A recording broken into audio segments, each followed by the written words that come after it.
여러분 아주 큰 뉴스가 있었죠. 지금 화면에 보는 것처럼 의대 정원이 늘어난다는 이 엄청난 뉴스를 우리가 한번 씹고 뜯고 맛보고 즐겨봅시다. 자, 여기 써 있는 것처럼 얘들아, 현 고등학교 2학년 학생들이면 너네야, 너네. 어, 너네가 치르는 2025년 대학 입시부터는 여기 근데 뭔가 설명이 잘못돼 있죠. 기자들이 생각보다 이 교육에 대해서 잘 모릅니다. 아니, 너네가 고2잖아. 그러면 너네는 수능을 언제 보는겨? 2024년에 보는 거잖아. 맞지? 그러면 이걸 이렇게 쓰는 게 아니라 확실하게 쓰려면 2025학년도 이렇게 써야 되는데 뭘 잘 모르고 이렇게 막 쓰십니다. 안타까운 일이죠? 자, 그러면 이제 너네들이 알아야 되는 거는 이제 의대 증원이 된다. 다음 주에 발표가 난대. 그러니까 다음 주에 얼마나 늘어나냐에 따라서 우리의 이제 입시의 방향도 좀 바뀔 수 있을 것 같은데, 자, 선생님 전 의대 안 갈 건데요 라는 학생들도 이제 중요한 건 이겁니다. 자, 여기 이제 1000명 이상이면은 너네가 이렇게 생각해야 되는데, 자, 여기도 보면은 이 맨 마지막에 한 고3 학부모 말하는 거 잘 봐. 자, 아이가 최상위권 공대를 준비하고 있었는데 만약 재수를 하게 되면 정원이 대폭 늘어나는 의대를 노려봐야 하는 건 아니냐, 이런 얘기를 하는 거 보면은 지금 이제 너네가 이제 어떤 흐름인지를 이제 이해하면 돼. 지금 여기 뉴스에서는 뭔가 잘못된 지적을 하고 있는 게 있는데, 자, 재수생이 늘어나는 게 아니라 얘들아, 재수생은 원래 많을 거예요. 앞으로도 계속 많을 거고, 재수생은 아니 사실 재수생 자체가 아니라 재수생 플러스 N수생은 원래 많다. N수생은 지속적으로 계속 늘어나는 중이야. 계속 늘어나는 중이기 때문에 이거는 어쩔 수 없는 흐름이고, 그러면 너네 기준에서 이제 의대 정원이 늘어난다는 것은, 근데 이건 좀 봐야 되긴 합니다. 왜냐하면은 각자 대학교들마다 학생들을 관리할 수 있는 그 어떤 정원이라는 게 있을 거란 말이야. 뭐 예를 들면 서울대 의대를 늘렸어. 뭐 예를 들면 한 100명을. 근데 그렇다고 해서 그냥 전체 인원은 그대로 두고 서울대 의대만 100명을 늘릴 수는 없을 수도 있어. 예를 들면 다른 과를 줄이는 거지. 뭐 이럴 수도 있는 거라서 그거는 상황을 지켜봐야겠지만, 자, 의대 정원이 늘어나면 너네도 알다시피 봐봐. 예를 들면은 의대 중에 뭐 제일 뭐 낮은 학교가 뭐 조선대 의대다 치면은,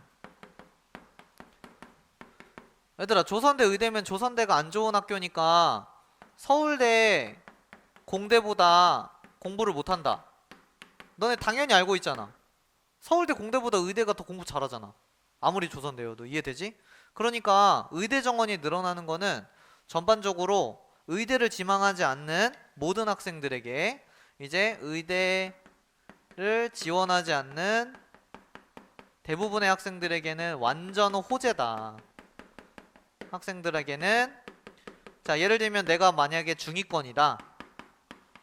그러면 예를 들면 상위권 친구들이 위에 있을 때, 옛날에는 의대는 뭐 지금도 그렇지만 최상위권만 가잖아.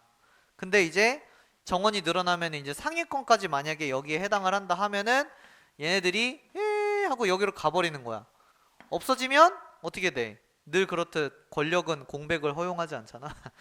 자, 상위권이 없어진다고 상위권 없는 상태로 유지되는 게 아니라 내가 중위권이면 내가 상위권이 되는 거지. 옷? 그러면은 이제 기회가 생기는 겁니다. 어때? 빨리 윤석열 정부를 응원해야겠지? 이렇게 되는 겁니다.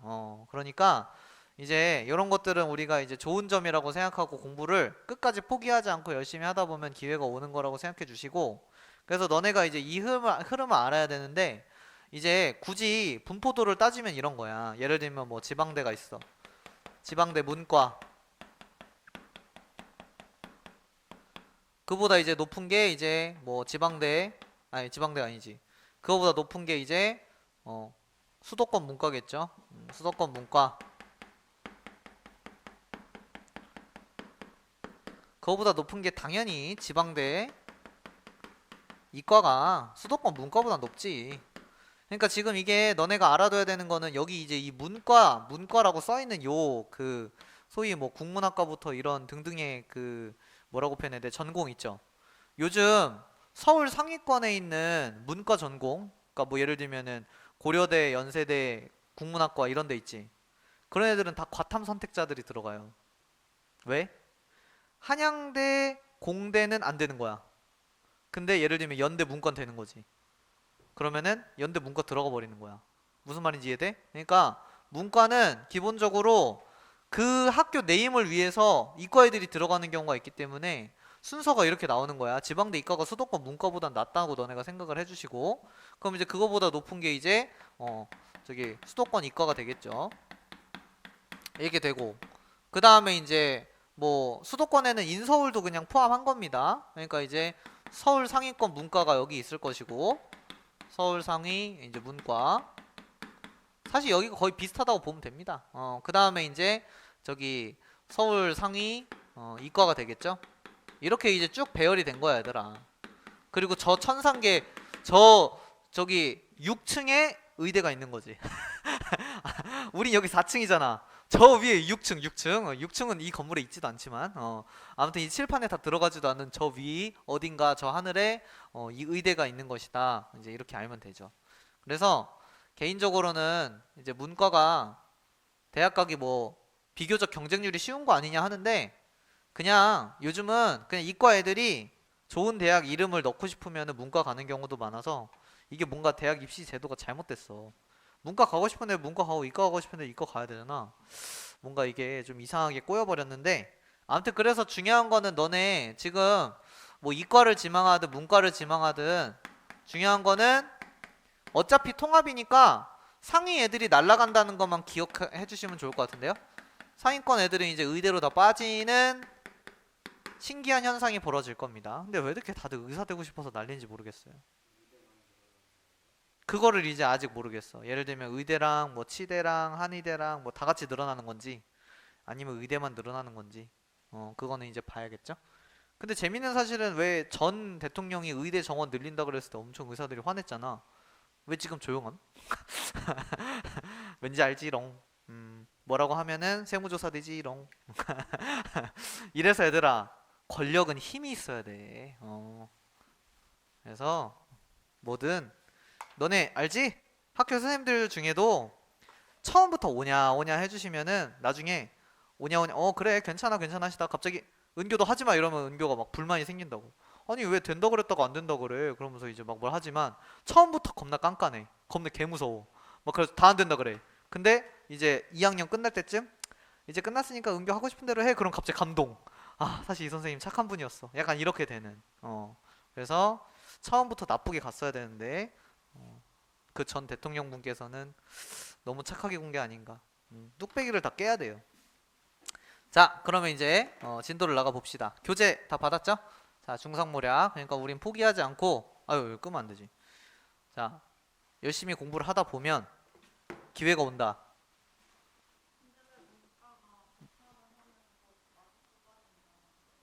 과탐을 하면이 아니라 그냥 표준 점수가 높아서 그래요. 이제 뭐 과탐을 하든 뭐 사탐을 하든 상관이 없지. 근데 그냥 과탐을 하면은 기본적으로 사탐보다 어렵잖아. 그러니까 실제 원점수는 똑같아도 표준 점수가 과탐이 높기 때문에 이제 그렇게 되는 현상이라고 보면 됩니다. 근데 그것도 전략적으로 잘 따져봐야겠죠. 과탐 같은 경우도 이제 뭐 지구과학 같은 경우는 비교적 좀 할만한데, 예를 들면 물리화학 같은 경우는 이제 어려우니까 그런 식으로 이제 간다고 생각하면 되고. 자 지난주에 내가 그 중상모략에서 3회 있죠. 3회 이번 주 숙제 거기서 내가 수업하려다가 못한 게 있습니다. 그래서 그 부분을 좀 펼쳐줘야 되는데 거기가 뭐냐면은 이제 문학이에요. 자 그래서 문학 중에 확대 어떻게 함? 자 고전시가 따단. 자 110쪽입니다. 도산 12곡. 화면이 잘 안 보이겠는걸. 그래서 나는 참 슬퍼요. 왜냐하면은 내가 솔직히 말하면 첫째인데 부모님이 생각보다 나한테 교육에 대한 관심이 그렇게 막 디테일하게 있진 않았어요. 왜냐하면은 우리 엄마 아빠는 자신의 삶을 사랑하시는 분들이기 때문에 각자 알아서 살아라. 네 인생 네가 살아야지. 이제 이렇게 얘기하는 편이어서 이제 나도 그냥 내가 알아서 공부한 편인데 너네들은 할 수 있으면은 뭐 학원도 다니고 아니면은 주변에 이제 정보 얻을 수 있는 사람들이 많으면 꼭 많이 물어보고 최대한 효율적으로 선택하는 게 좋아요. 나는 어릴 때 그런 걸 몰라가지고 그냥 내 마음대로 막 해서 후회가 좀 들어요. 자 봐봐. 도산 12곡 같은 경우는 우리가 이제 생각했을 때 자 제목부터 12곡이잖아 그지? 그러면은 얘는 일단은 갈래 기준 연시조라는 것부터 시작해서 이거 적어놔야겠죠? 얘는 총 12수로 되어 있습니다. 근데 여기 내가 적어놨는지 기억이 안 나니까 한번 볼게. 아, 여기 적어놨네. 자, 연시조 총 12수로 되어 있다라는 거 우리 체크해 놓고요. 자, 근데 중요한 거는 여기서 12수가 중요한 게 아니라 여기 이제 전 6곡이랑 후 6곡이 각각 주제가 달라진다는 거를 너네들이 기억할 필요 있고, 요거는 이제 그 작년 수능이니까 내가 이게 작년 수능 적중했던 지문이라서 자랑도 할 겸 요거 이제 수업하면서 얘기를 할게. 자, 일단 그러면 전 6곡이랑 후 6곡은 각각 주제가 어떻게 다르냐, 여기 내용에 내가 적어놨습니다. 자, 전 6곡은요 이름이 언지라고 해가지고, 자, 중요한 거 나왔습니다. 자연에 대한 감흥 또는 예찬 또는 자연 친화, 이걸 드러내는 부분이 1에서 6수다 라는 거 알아두시면 되고, 그게 지금 여기 수능에 실렸습니다. 1에서 6수.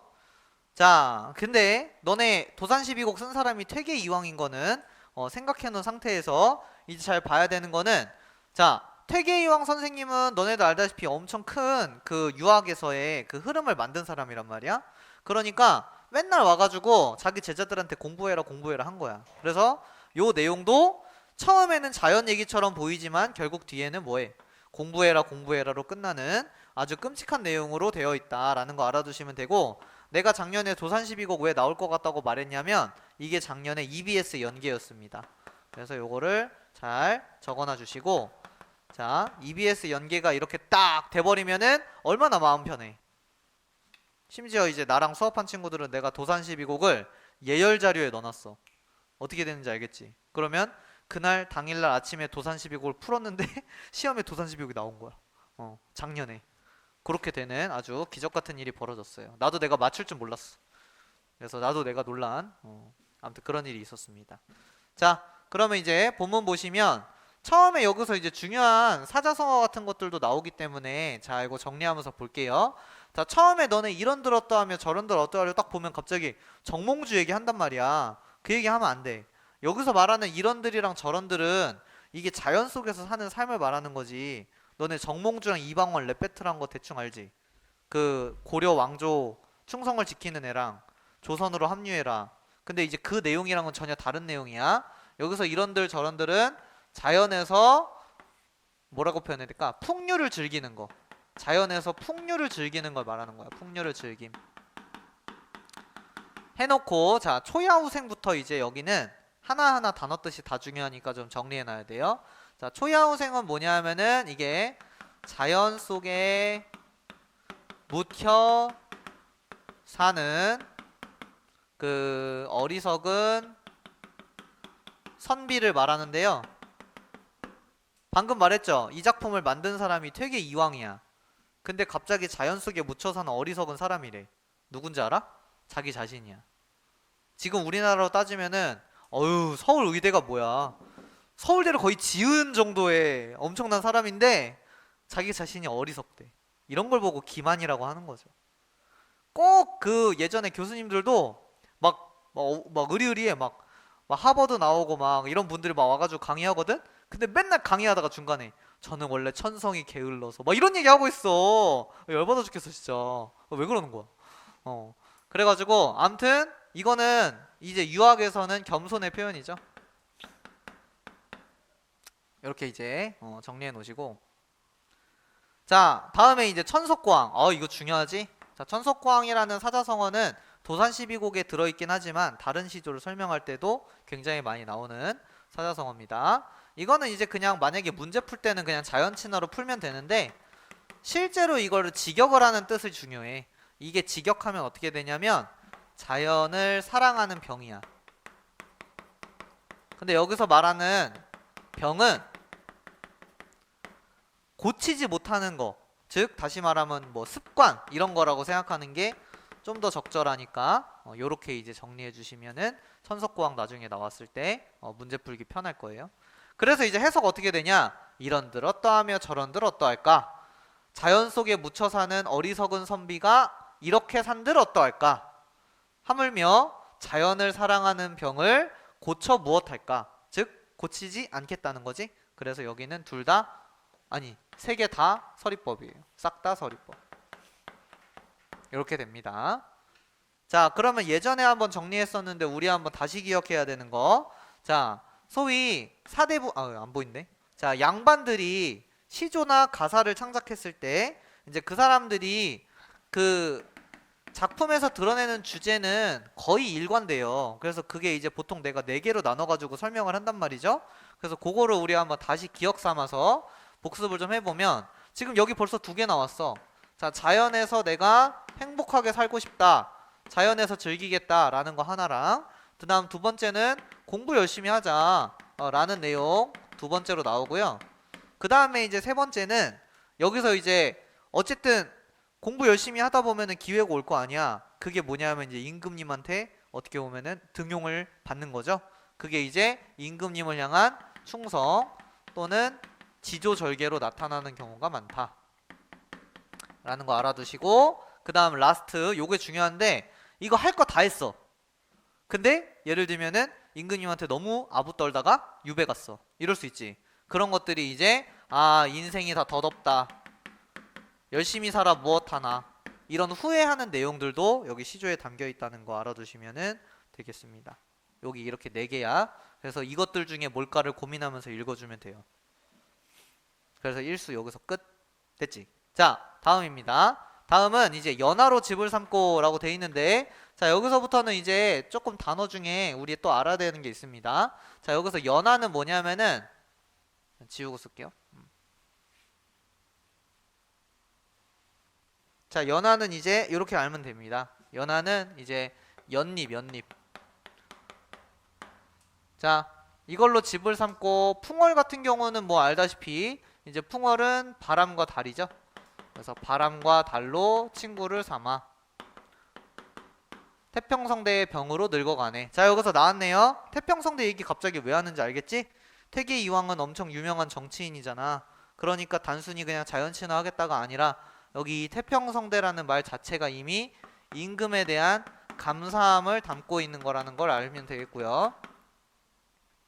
그 다음에 이제 여기에 집을 삼고 벗을 삼아는 이거 대칭구조니까 여기 대꾸법 사용됐고, 그리고 이 중에 바라는 일은 허물이나 없고자 할 때 이 허물 있죠. 이 허물은 보통 고전시가에서는 잘못 또는 뭔가 자신이 행한 문제 일으킨 일 뭐 이런 걸 의미하니까 여기선 잘못이 없었으면 좋겠다라는 소망을 드러내고 있다까지 알아두시면 되겠습니다. 자, 그리고 갑자기 빵 뛰어 넘어가요. 자, 제 6수입니다. 근데 이제 너네가 알아둬야 되는 거, 너네 수능 특강 EBS 연계되면 막상 그냥 좋다고만 생각하잖아. 근데 고전시가가 오히려 양날의 검인 경우가 있어. 자, 연계됐다는 것은 다른 말로 바꾸면 너네들한테 이미 얘 현대어풀이를 줬단 뜻이지. 그 얘기는 뭐냐? 너네 이 부분 해석이 완벽하게 되지 않잖아. 근데 각조 안 달려 있잖아. 왜? EBS 연계라서. 오케이? 그래서 너네가 이걸 적어놔야 돼. 다시 EBS 연계되는 고전 시간은 뭐 이거는 사실 고전 소설도 마찬가지인데 각주 따위 없어요. 그러니까 EBS 연계를 열심히 공부해야겠죠. 수능 특강, 수능 완성. 이게 이제 양날의 검입니다. 아는 작품이라서 좋지만 아는 작품이라서 해석을 안 줘. 자, 그러면은 볼게. 춘풍의 화만산은 뭐냐 하면은 춘풍 봄바람이야. 봄바람에 화만산, 이건 뭐냐면 꽃이 산에 가득하고 이런 뜻이야. 꽃이 산에 가득하고, 꽃이 산에 가득. 그 다음에 추야는 여기 이제 가을이 되겠죠. 그리고 가을 밤이 되겠다. 가을 밤에는 월만대에 돼 있는데 이건 뭐냐면은 달이, 자, 대가 뭐냐면은 보통은 이제 봉우리 아니면 무대 이런 말 쓰는데 그냥 여기선 이렇게 할게요. 자, 그 마당에 가득하다. 이렇게 되는 겁니다. 그리고 이제 여기서 사시가흥이라고 돼 있는데 요거는 뭐냐면은 사계절. 가흥은 거기서 느끼는 흥겨움. 그리고 중요한 표현 나왔습니다. 사람과 한 가지라. 여기서 여러분 자연친화에 자주 나오는 표현 기억해 주십시오. 자연과 내가 하나가 되었다. 무라일체. 자연과 내가 하나됨. 이렇게 되는 겁니다. 그래서 자, 요 마지막 8글자는 아예 해석하라고 준 게 아니야. 이거는 그냥 암기하러 주는 거야. 왜냐하면은 이게 뭐 물고기가 뛰고 새는 날아가고 뭐 별은 움직이고 뭐 이러거든? 필요 없어. 그냥 이거는 뜻 외우면 돼. 어약 연비부터 운영 청각까지 이렇게 외워. 자연의 섭리. 물고기는 뛰고 새는 날아가고. 자, 이 자연의 섭리가 끝이 있다는 거 없다는 거야? 당연히 없다라는 걸 강조하겠지. 그래서 자연의 섭리를 예찬하는 게 여기 있는 육수의 마지막이다 까지 알아두시면 결국엔 얘는 다 자연 친화다 라는 거를 이해하고 문제 풀 수 있어요. 됐죠? 도산 12곡 뒷부분이 문제인 거지 이 앞부분은 괜찮아. 자, 그럼 지우고 이제 그 밑에 지수정가로 가볼게요. 자, 지수정가는 딱 봐도 이게 엄청 길잖아요. 이런 애들이 이제 가사라는 걸 우리가 이제 알면 되고. 자, 얘는 그 내가 여기에 다음 페이지에 적어놨나요?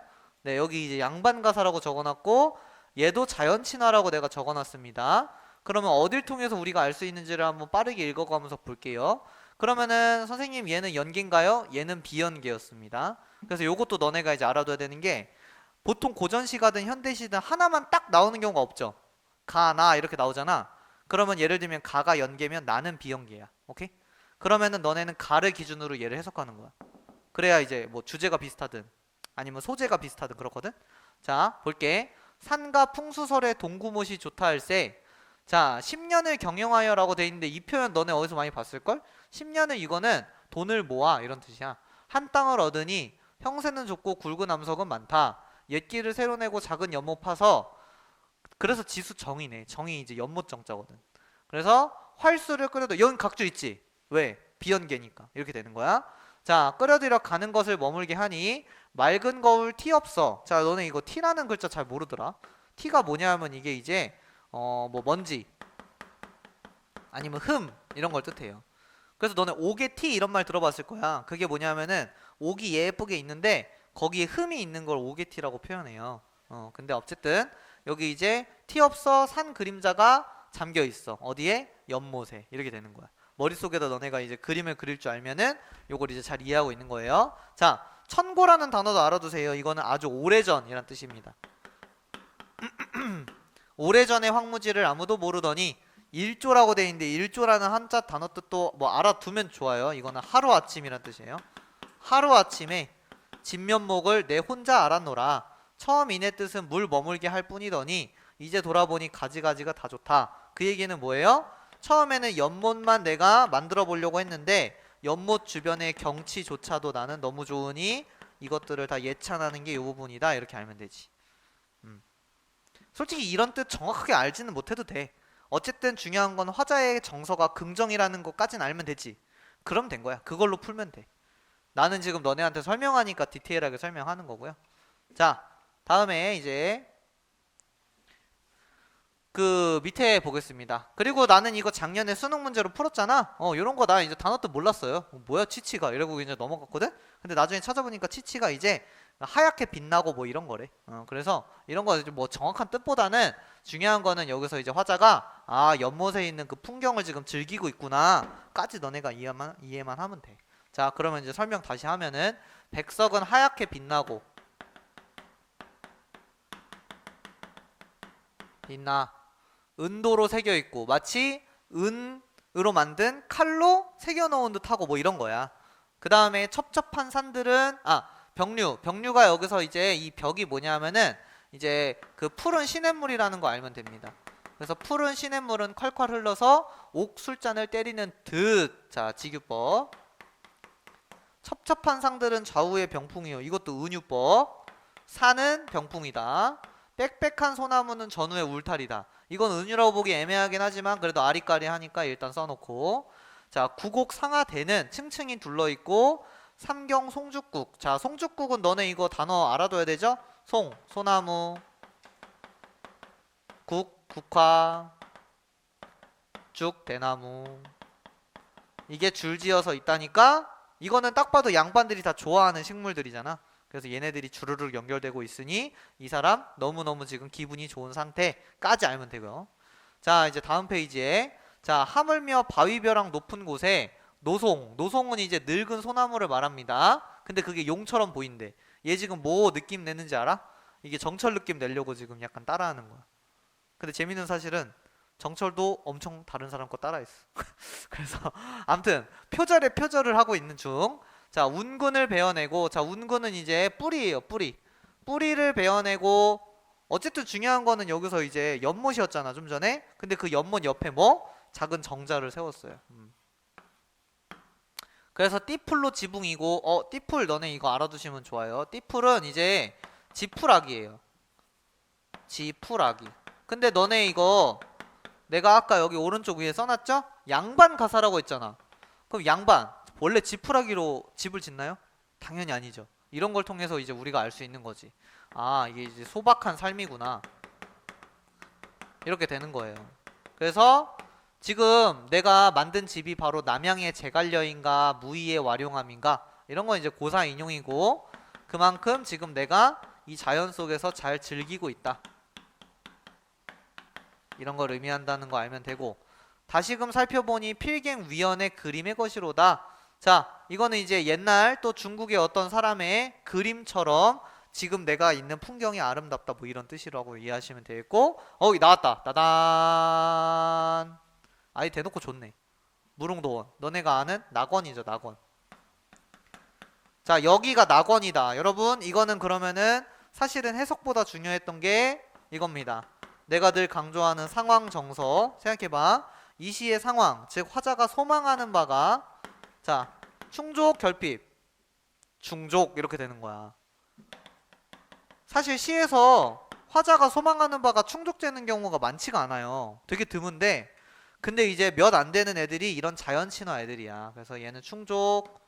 그럼 충족이랑 연결되는 정서는 긍정. 요렇게 연결되는 거니까, 아, 지금 현재 화자는 굉장히 즐기고 있다, 긍정적인 감정이다, 행복하다, 이렇게 너네가 연결해주면 되는 겁니다. 그래서 이렇게 풀면 돼요, 고전 시간은. 그러면 내가 아까 처음부터 뭐 했어? 얜 자연 친화의 가능성이 높지 하고 읽어갔잖아. 이런 자세가 필요해. 그러니까 처음에 딱 봤을 때 뭐 가능하면 보기 먼저 본 다음에, 아, 얘는 자연 친화니까 일단 화자 기분이 좋을 거야, 이걸 너네가 생각하면서 읽어가는 게 훨씬 빠르고 정확하게 풀 수 있는 방법이라는 거야. 자, 그러면은 이제 그 뒤에는 저기 수필이 나왔는데, 일단 수필 보기 전에 보기를 보자고. 자, 여기 이제 나왔잖아. 자, 보기에 보시면은, 자, 도산 12곡에서 강호는 자연의 이치와 인간이 지향하는 이치가 일치한 이상적 공간으로. 자, 이 표현이 너네가 보기에는 그냥 아, 그렇구나 하고 넘어가겠지만, 국어 공부를 계속 가르치는 내 입장에서 이게 너무 중요한 문장이에요. 자, 왜냐하면은 좀 전에 내가 상황은 충족과 결핍이 있다고 했는데, 자, 이게 화자가 소망하는 거지. 자, 근데 내가 그랬죠, 충족되는 경우가 많지 않다고. 자, 왜 그런지를 설명해 줄게. 자, 우리가 어떤 걸 소망한다는 것은 다른 말로 바꾸면 그 대상이 지금 내 옆에 없다는 거야, 맞지? 자, 그럼 다시, 소망한다는 건 두 개로 나뉘는 거야. 지금 내 현실과 그 다음에 내가 바라는 이상, 이 두 가지가 있는데, 이 두 가지가, 너네 이런 말은 들어봤을걸? 괴리되는 거야, 소망은. 괴리. 자, 괴리가 뭐다? 차이가 있다는 거야. 자, 문학의 대부분의 경우에는 이 괴리가 드러나요. 근데 이 괴리가 여러 가지 종류가 있는데, 예를 들면은 뭐 A라는 사람이랑 B라는 사람이 있는데 서로 생각하는 게 달라, 서로 소망이 달라. 그래도 괴리가 일어나겠지. 아니면은 내 혼자 마음에서 내 현실과, 예를 들면 나는 이제 조금만 먹어도 나이 들어가지고 이제 배가 나오거든요. 근데 내가 바라는 건 뭐야? 엄청 기름진 음식을 많이 때리고 싶단 말이야. 그게 내 소망이야. 어때? 차이가 있을 거 아니야. 자, 근데 이 얘기를 왜 했느냐? 여기 이제 이 문장을 봐봐. 자연의 이치, 이게 뭐예요? 이게 바로 현실이에요, 친구들. 그리고 인간이 지향하는 이치, 이게 뭐야? 지향이니까 이게 소망이야, 소망. 즉 이상이란 말이야. 그럼 이게 일치됐다는 건 얘들아, 소망이 결국에는 뭐? 괴리가 없다는 거지. 이렇게 되는 거야. 이게 이렇게 보이는 순간 사실 문학은 거의 이제 끝났다고 봐야 돼. 완벽하게 이해했다고 봐야 돼. 그래서 이런 문학의 기본적인 뭐라고 해야 될까? 본질이라고 해야 될까? 이거를 너희들이 계속 되새겨주면 좋아. 지금 내가 왼쪽에 써놓은 거는 뭐 시고 소설이고 다 필요 없이 모든 문학에 나오는 기본 틀이야. 보통 보면 너네 소설에서도 인물들이 맨날 막 갈등한단 말이야. 그게 대부분 다 이것 때문에 그래. 그 인물이 바라는 거랑 지금 현실이 서로 다른 거야. 자, 그럼 얘도 보면 지수정가에서 강호는 자연에서 생활하면서 자연의 가치를 새롭게 발견한다고 돼 있는데, 자, 중요한 거는 여기 이제 조화로운 자연과 합일. 이거는 아까 내가 네 글자 물화일체 이 밑에긴 했지만 여기도 자연과 합일했으니까 자연과 하나 되는 거라고 물화일체라고 적을 수 있을 것이고, 그 다음 지수정가는 자연의 구체적인 모습을 묘사하며 자연의 가치를 확인했다 돼 있는데, 여기서 말하는 자연의 가치를 확인했다는 건 다른 말 바꾸면 뭐 그 대상을 예찬했다 이렇게 이제 볼 수 있겠죠. 그래서 이제 이거 가지고 푸는 문제입니다. 그러면은 이거는 너무 쉬웠어. 너무 3번이잖아. 무슨 말인지 알지? 이거는 맞은 게 중요한 게 아니야, 얘들아. 얼마나 빨리 풀었냐가 중요한 거야, 이 문제는. 당연히 맞는 거고. 오케이? 그러면은 친구들이 물어본다고, 선생님 13%나 틀렸는데요. 얘네들은요 그런 애들이야. 뭐 예를 들면은 운동선수 애들 아니면은 저기 뭐야 저기 뭐야 그냥 수능 경험 삼아 보고 저기 대학 안 가는 애들, 뭐 이런 애들이 이 안에 들어가겠지. 아니 왜냐면 생각해보면은 너네 맨 아래 등급이 9등급인데 9등급이 4%잖아. 그 다음 8등급이 놀랍게도 여러분 11%예요. 11% 누적으로 했을 때 그럼 거의 비슷하지 않니? 너네 주변에 8등급 애들을 생각해보면 돼. 됐지? 그렇기 때문에 이건 다 맞는 거라고 생각해야 돼요. 자, 그러면 이제 우리가 이렇게 정리한 상태고 이제 겸제의 빛으로 가봅시다. 겸제의 빛도 잘 봐야 되는 건데, 왜냐하면은 너네 이제 올해 수능 출제되면은 너네 또 풀어보겠지만 요즘 그 수능에서 문학이 어려워짐에 따라 솔직히 시는 더 어렵게 내기가 애매합니다. 왜냐하면은 시는 이미 창작되기도 했고, 그리고 시는 어렵게 내는 순간 어떻게 되는지 알아? 주관적으로 바뀌거든. 그럼 어떻게 되게? 이의제기가 오지게 들어옵니다. 그렇기 때문에 수필은 어때요? 이거 솔직히 말하면 출제자가 새로 만들어서 써도 돼. 그렇잖아. 수필은 자기가 느낀 일기 그냥 여기다가 만들어서 넣어도 되잖아. 물론 그 정도는 아니지만, 자, 그러면은 수필은 충분히 어렵게 나올 수 있기 때문에, 자, 우리는 여기 수필에다 다시 한번 정리합시다. 수필은 경험과 깨달음이다. 기억해 두라. 경험과 깨달음. 자, 그러면은 너네가 되새기는 거야. 얘는 뭘 경험했을까? 자, 내 초로의 어느 가을날 나는 겸제가 동해안을 따라 내려가면서 동해 승경을 화폭에 옮겼던 어쩌고저쩌고 떠돌아다녔다. 그러면서 이제 쭈루루룩 돼 있는데 어때? 지금 그곳이 시멘트 칠갑이 되어 있었다. 내가 이제 또 문학에서 강조하죠? 문학에서 자연은 긍정이라면 그 자연의 반대인 도시 등등등은 다 부정이다. 즉 그럼 시멘트 칠갑이 됐으니까 부정이다. 숲도 베어졌다. 부정이다. 이렇게 너네가 쭉쭉쭉쭉 이제 연결하면서 읽어가야 되는 거야. 됐죠? 그러면서 주르르르륵 되는데, 자, 그러다가 여기 이제 여기 중략 앞부분에 이런 말 나오죠? 인간세의 위치와 규모를 대표하는 상징으로서의 정자도 안 보인다. 자, 근데 중요한 건 여기서 이제 여기까지가 이제 경험이라면, 자, 이제 경험이 나왔어요. 그래서 난 경험했다. 근데 굳이 중략을 한 이유는 뭐겠어? 중간에 뭔가 깨달음이 없거나 뭐 딱히 중요할 만한 경험이 없으니까 뺐겠지, 출제자가. 그리고 이제 여기 뒤에서부터 이제 깨달음이 나옵니다. 먼 산을 그릴 때 그는 그 산과 인간 사이의 거리를 그리는 게 아니라 그 거리를 들여다보는 시선의 깊이를 그린다. 근데 솔직히 이 말만 읽었을 때 너네가 이걸 빡 이해된다? 그럼 너네는 그냥 겸제 그 자신이야. 이걸 읽었는데 이해가 된다고? 이거 말이 안 돼. 자, 그러면은 쭉 읽어보면, 자, 먼 것들은 원근상의 거리에 의해 격리되는 것이 아니라 깊이에 의해 자리 잡는다. 자, 그러면 지금 어쨌든 뭔 소린지는 모르겠으나 아니라라고 돼 있는 이 앞부분 있죠? 얘네는 그럼 부정이네?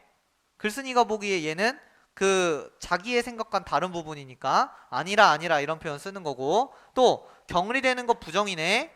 아니라라고 했으니까. 그래서 깊이에 의해 자리 잡는다는 또 긍정이네. 자, 그런 상태에서 이제 계속 읽어보면 겸제의 화폭 속에서 풍경은 가깝다는 이유만으로 사실성을 부여받지 않고 멀다는 이유만으로 사실성을 박탈당하지 않는다. 그러면서 이제 쭉 나오다가 여기 나오네요. 자, 원근에 의해 정립된 것이 아니라 문제 나오겠다. 여러분 지금 내가 세모 친 애들을 둘 다 아니라로 연결돼 있었지. 근데 지금 여기 뭐래? 원근에 의해 정립되는 사실성이 아니라라고 돼 있지. 그러면 문제 어떻게 나와? 원근에 의해 정립되는 사실성은 먼 산을 그릴 때 그는 그 산과 인간 사이의 거리를 그리는 것과 같다 이렇게 나오겠지. 그러면은 당연하게도 아니라라는 서술어로 똑같이 연결돼 있으니까 같은 말이겠지. 문제에서 이해돼? 이거 완전 비문학처럼 읽는 거야. 그러니까 뭔 뜻인지 몰라도 이렇게 읽어가는 거야. 자, 근데 하나 확실한 건 뭐야?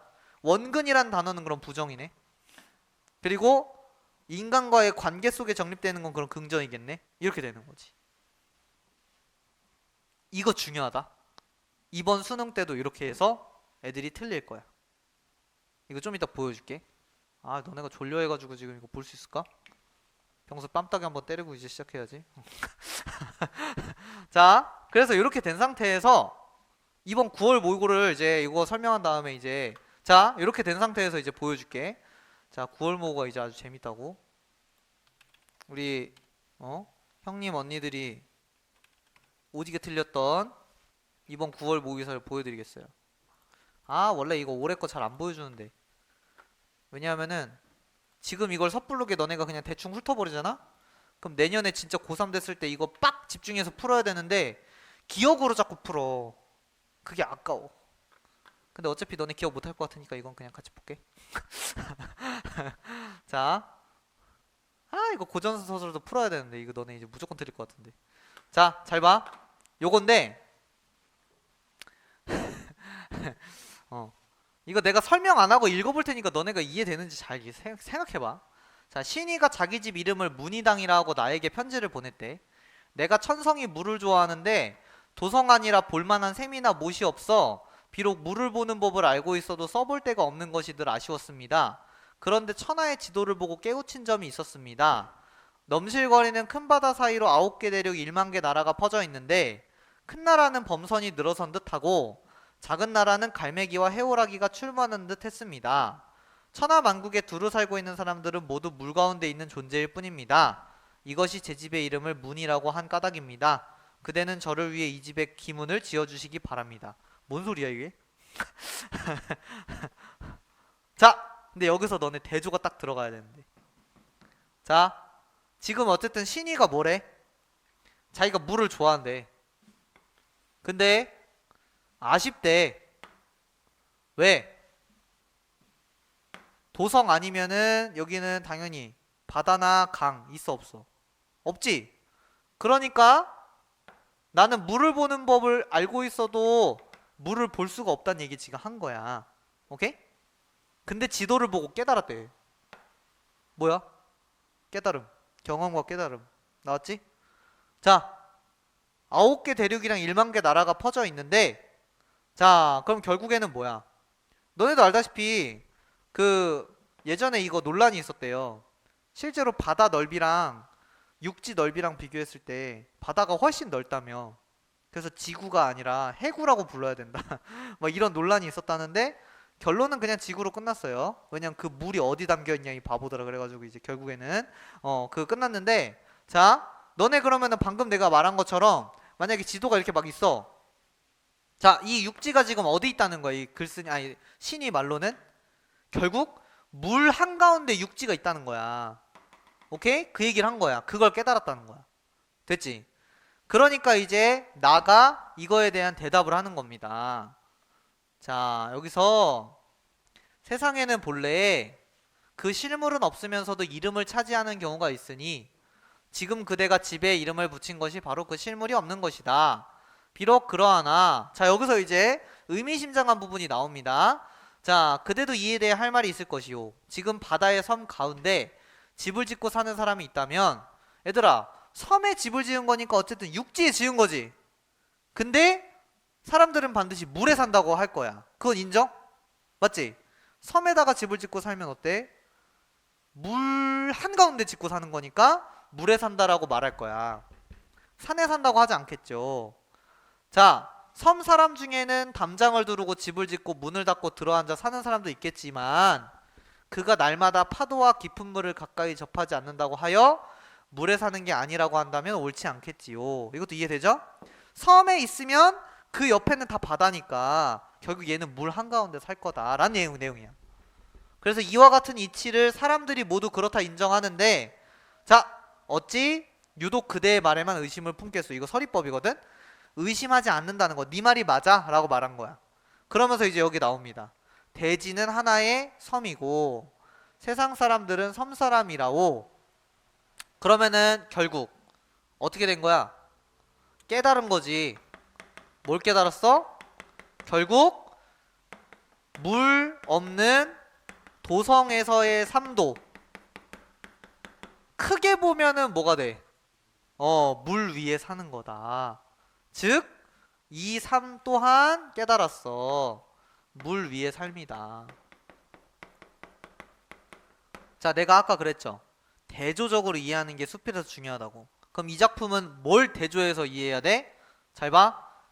물과 더불어 살아가는 사람일지라도 형편상 눈을 한 곳에 두고 꼼짝하지 않을 순 없을 것이고, 잠시 눈길을 돌려, 자, 나왔습니다. 따단. 물이 있다는 것을 생각하지 못하면 얘는 부정. 오케이? 근데 늘 우리는 물 위에서 살고 있다는 걸 깨달으면 긍정. 오케이? 그래서 얘네 둘이 대조해가지고 문제를 풀었어야 되거든? 이게 이번 9월 모고고 내가 보기엔 수능에도 이런 스타일로 나올 것 같아. 자, 그러면 다시 돌아가 볼게. 좀 전에 우리 봤던 겸재의 빛. 자, 겸재의 빛도 보면은 대조되는 게 어떻게 되는지 봐. 자, 우리는 지금 원근상의 거리에 의해 격리되는 것이 아니라라고 대놓고 알려줬으니까 얘 부정, 원근 어쩌고 부정, 그리고 어쩌고 저쩌고 저쩌고 저쩌고 저쩌고 하다가 그 사실성은 원근에 의해 정립되는 사실성이 아니라 부정. 그러면 이제 그 뒤에 있는 문장, 세계를 관찰하는 인간과의 관계 속에서 정립된다. 이게 긍정이 되는 거야. 오케이? 딱 두 개로 나뉘죠. 그럼 이걸 가지고 이제 우리는 이제 문제를 본 거지. 자, 여기서 이제 문제 몇 번이냐면은 요거죠, 요거 26번. 요거 좀 어려웠던 친구들이 있을 겁니다. 자, 근데 얘도 또 정답률이 높아요. 자, 보겠습니다. 여기 보시면 보기에 뭐라고 써 있느냐? 겸재는 산을 그리면서도 뺄 건 빼고 과장할 건 과장하면서. 얘들아, 그럼 이건 원근이야, 원근에 반대되는 거야? 원근에 반대되는 거죠. 맞아? 왜냐하면 아까 원근이 아니라 라고 말했으니까. 그래서 이렇게 정리해 주는 거야. 얘는 원근이랑 반대되는 거야. 이렇게 적어놔야지. 원근이랑 반대되는 거야. 얘는 부정이야. 자, 한 폭의 그림 속에서 물과 바다, 하늘과 땅, 정자와 인간을 포함한 모든 대상이 화가의 시선에 의해 재구성.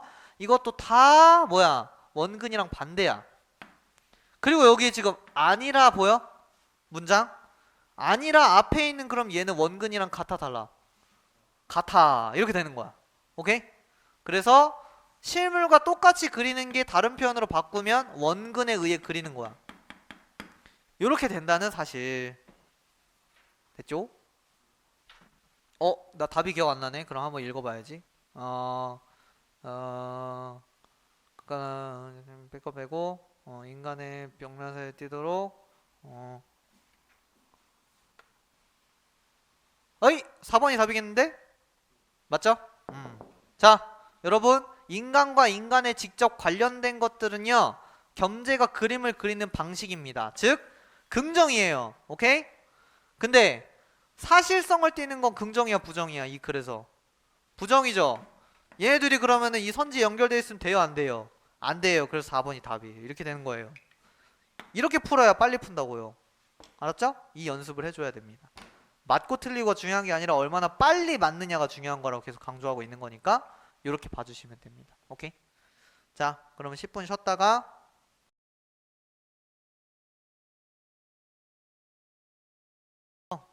4회는 너네 예전에 한번 과제로 풀었던 거거든요. 그래서 그거를 이제 복습 삼아서 한번 본다 생각하고 이제 중요한 부분들 차근차근 보도록 합시다. 일단은 4회는 페이지로 하면은 자, 화면에 정리해 놓은 거 찾아서 넘어가 볼게요. 아유. 얘들아, 너네 이거 예전에 멘토링 때 했던 거 기억납니까? 바나나? 너 멘토링도 안 했잖아. 기억나는 척 하지 마. 다 알고 있어. 자, 그러면은 우리는 여기서 좋은 지문입니다. 148쪽에 있는 요 지문.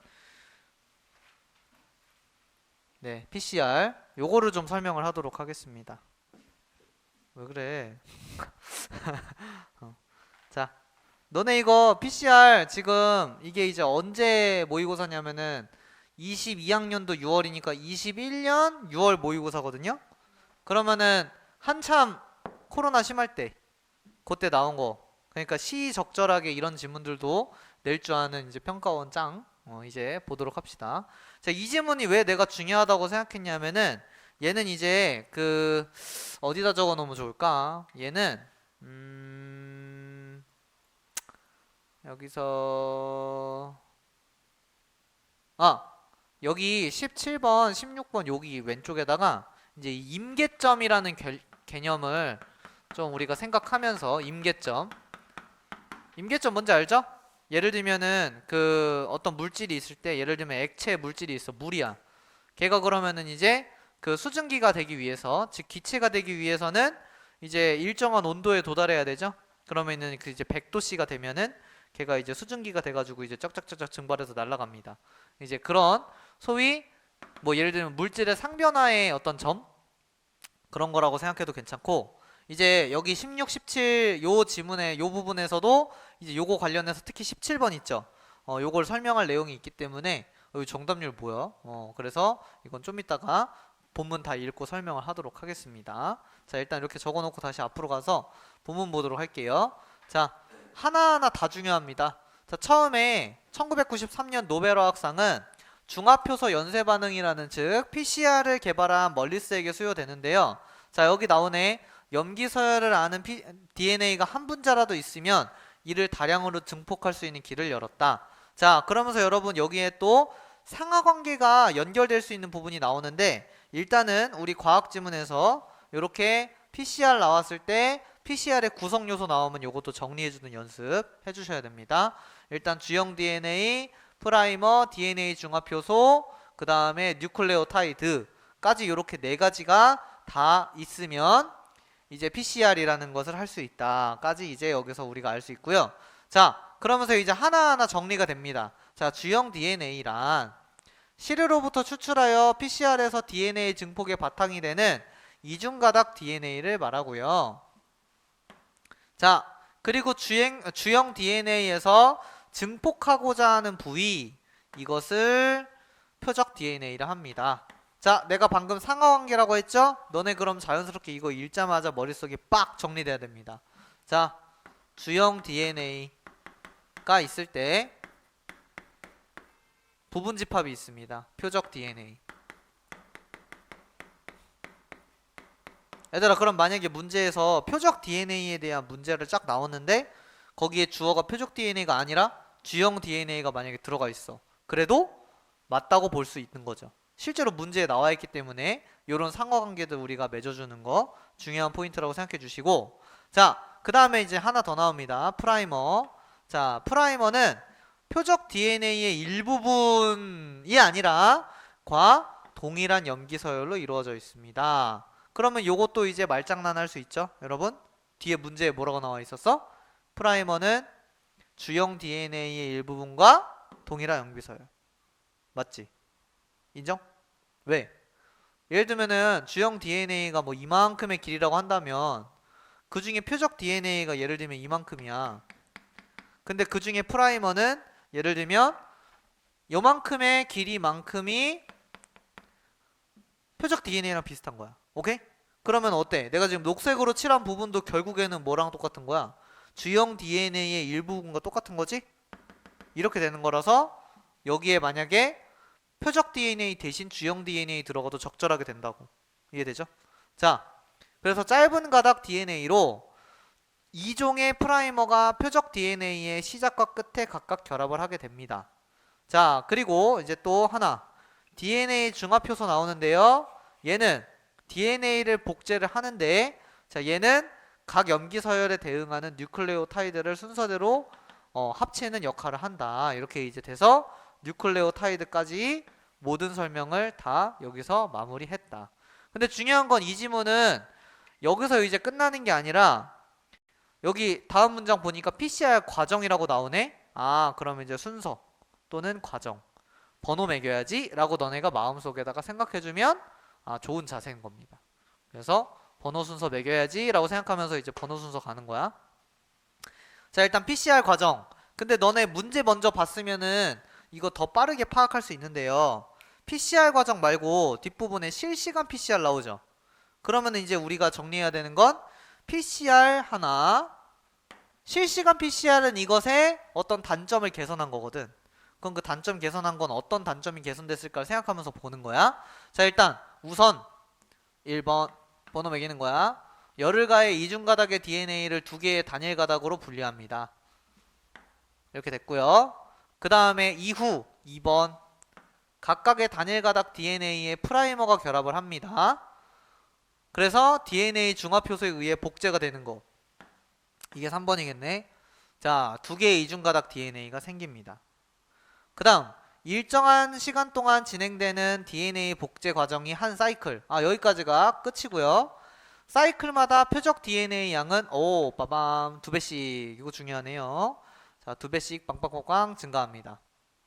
자, 근데 중요한 건 여기서 DNA 양이 더 이상 증폭되지 않을 정도로 충분히 사이클을 수행한 후 PCR을 종료하는데, 자, 여기 나왔다. 따단. 전통적인 PCR. 얘는 PCR의 최종 산물에, 즉 결과물에 형광물질을 결합해서 증폭 여부를 확인합니다. 내가 아까 그랬죠? 실시간 PCR 여기 있다고. 자, 그런데 얘는 획기적인 어떤 새로운 개발로 이어졌는데요. 자, 전통적인 PCR과 실시간 PCR이 다르다는 거 너네 계속 되뇌이면서 읽어가는 거야. 자, 동일하게라고 지금 여기 문장에 써있으니 이건 공통점으로 문제 나올 것이고, 자, 다음 사이클마다 발색 반응이 일어나도록 하여. 자, 어떤 차이? 얘는 최종 산물, 얘는 그 과정 최종 마지막에. 무슨 말이냐면 모든 사이클이 끝났을 때, 오케이? 근데 얘는 사이클마다. 그래서 누적되는 발색을 통해 DNA의 증폭을 실시간으로 확인할 수 있다. 그러면은 얘는 실시간으로 확인해 못해. 전통적 못해. 얘는 해. 요게 이제 차이인 거지. 됐지? 자, 그 다음에 이제 여기서요 또 다음으로 넘어가면 또 나뉩니다. 어떻게 나누느냐? 여기 보시면은 이를 위해 실시간 PCR에서는 PCR 과정에 발색 물질이 추가로 필요한데, 자, 이중 가닥 DNA 특이 염료 또는 형광 표식 탐침. 어때? 두 개 땅 등장하죠? 그리고 기억. 그 다음에 니은. 그러면은 뒤에 문제에 이 둘을 비교하겠죠? 근데 중요한 거는 이거 구조화해 볼게. 너네도 이제 옆에다 구조화 해놔. 자, 전통적인 PCR 있었고, 그 다음에 실시간 PCR 있고, 그리고 실시간 PCR은 두 가지. 예를 들면은 이중 가닥. 그 다음 두 번째는 형광 표식. 그리고 얘네 둘을 합치면 또 PCR. 따단 이렇게 되는 거야. 여러분, 그러면은 만약에 형광 표식 탐침에다가 프라이머 어쩌고 얘기 나오면 이거 틀려? 매우 맞지. 왜? 얘도 PCR 과정 중에 하나니까. 오케이? 이렇게 낸단 말이야. 평가원이 얼마나 야비하게 내는지 몰라. 그러니까 이런 구조화를 순간적으로 너네 머릿속으로 하든 아니면 옆에다 이걸 적어놓든, 이게 이제 이 문제를 별로 안 길거든요, 솔직히 지문의 길이는. 그럼에도 불구하고 정보를 놓치지 않는 방법이 된다는 사실을 기억해줘. 자, 그럼 일단 갑니다. 이중가닥 DNA 특이 염료는, 자, 이중가닥 DNA에 결합을 합니다. 자, 이중가닥 DNA에 결합하여 발생하는 형광 물질인데, 자, 얘는 새로 생성된 이중가닥 표적 DNA에 결합하기 때문에 표적 DNA 증폭을 알 수 있게 합니다. 자, 근데 그리고 다만 이런 거 나오면은 이런 건 이제 조건이니까 또는 예외니까 생각하면서 보면, 이중가닥 특이 염료는 모든 이중가닥 DNA에 결합할 수 있기 때문에, 자, 두 개의 프라이머가 돼 있는데 프라이머가 뭐였지? 라고 생각하면은 너네가 프라이머를 되새겨 돌아가 보면 되겠죠. 자, 프라이머 돌아가 볼게. 아까 프라이머가 뭐였냐면은 여기에 나오는 프라이머는 표적 DNA 일부분과 동일하니까, 아, 얘도 DNA처럼 생겼겠구나. 그러니까 여기에도 누가 발색 물질이 결합해 버리는 거지. 이런 식으로 이제 왔다 갔다 하면서 봐도 괜찮아요. 자, 그래서 다시 두 개의 프라이머끼리 결합을 하는 이중가닥 이합체도 결합할 수 있으니까 얘들아 그럼 어때? 실제 여기서 DNA가 만들어진 것보다 더 많이 발색될 수 있겠죠. 그지? 프라이머는 우리가 원하는 DNA가 아니잖아. 그지? 이렇게 되는 거야. 이게 그러면은 그 이중가닥 이름이 자꾸 뭐야? DNA 특이 염료의 단점입니다. 자, 그럼 이제 그 다음으로 가면은 형광 표식 탐침이 나오는데요. 자, 얘는 내가 이때 당시에 풀 때 엄청 어려웠던 게 지금 좀 전에 위에는 달라붙으면 그냥 빛이 나는 거지. 발색이라는 게 빛이 나는 거거든. 얘는 처음에 시작할 때 이 탐침이라는 애가 일단 하나의 세트야. 빛을 내는 물질이랑 빛을 억제하는 물질이 하나의 세트로 같이 붙어 있는 거야, 지금. 요게 세트야. 근데 얘가 어디에 붙어? 자, 표적 DNA에서 프라이머가 결합하지 않는 부위에 특이적으로 결합을 한대. 자, 그래서 이렇게 되는 상태에서 자, PCR 과정에서 이중가닥 DNA가 단일가닥으로 되면 이거 아까 위에 1문단에 있었습니다. 두 번째 문단에 있었습니다. 단일가닥이 되면 형광 표식 탐침은 프라이머와 마찬가지로 표적 DNA 결합을 해요. 근데 그 대신 누구 대신? 프라이머가 결합하지 않는 부위에 대신 결합을 해. 그리고 DNA 중합 효소에 의해 이중가닥 DNA가 형성되는 과정 중에 탐침은 DNA와의 결합이 끊어지고 분해돼. 그러면서 어떻게 돼? 처음에는 세트로 같이 붙어 있으니까 빛이 안 나죠. 빛이 나는 애랑 빛이 안 나는 애가 붙어 있으니까 빛이 안 나다가 복제 과정에서 결합이 끊어지고 어때? 형광 물질과 소광 물질이 분리되면 얘는 어디로 날아가 버리고 빛이 나는 물질이 발색이 되는 거야. 그러면 결론적으로 표적 DNA가 증폭됐음을 알 수 있게 된다. 그럼 이게 다른 거지. 자, 다시 얘기할게. 그럼 위에랑 아래랑은 뭐가 다르냐? 자, 위에는 자, 정리해보면 얘는 새로 생성된 애 그냥 착 결합해. 사이클이 끝난 뒤에. 근데 밑에 거는 얘는 그 과정 이미 이전에 결합해 있어. 그지? 그러다가 어때? 과정 중에 얘가 쪼개지면서 소광 물질 어디로 날아가고 형광 물질만 남아. 그래서 표적 DNA에 특이적으로 결합하는 장점이 있지만 좋으면 비싸지. 이렇게 되는 거라고 보면 되는 겁니다. 자, 그리고 이제 마지막 문단이야. 이게 내가 아까 말한 임계점과 관련된 내용이니까 잘 봐. 자, 실시간 PCR에서의 발색도는 증폭된 이중가닥 표적 DNA 양에 비례해. 그러면 이건 너무 쉽지. 발색도는 양이 많아지면 높아져. 이건 쉽지. 근데 일정 수준의 발색도, 여러분 여기다 적어놔야 돼. 이게 바로 임계점이야. 일정 수준의 발색도, 이게 임계점. 예를 들면 물로 따지면 100도씨.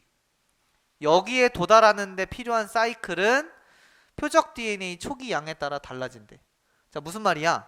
예를 들면 표적 DNA가 처음에 1인 경우가 있고 10인 경우가 있을 수 있어. 이해돼?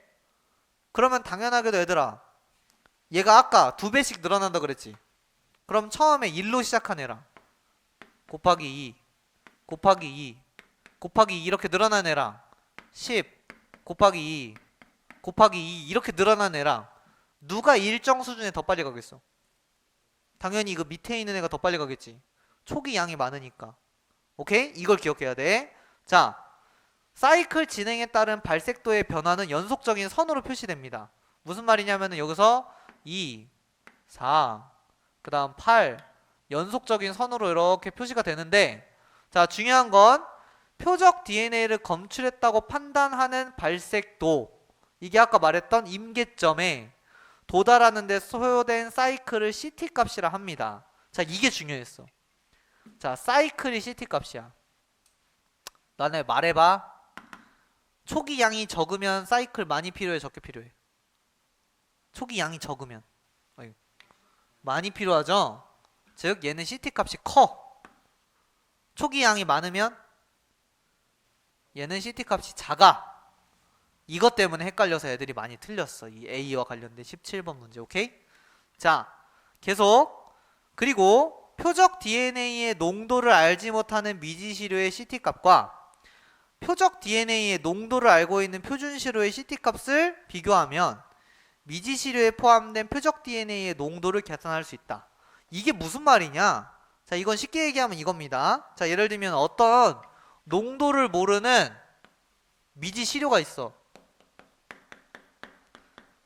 근데 얘는 한 3번 사이클 돌리니까 발색도가 원하는 게 나와.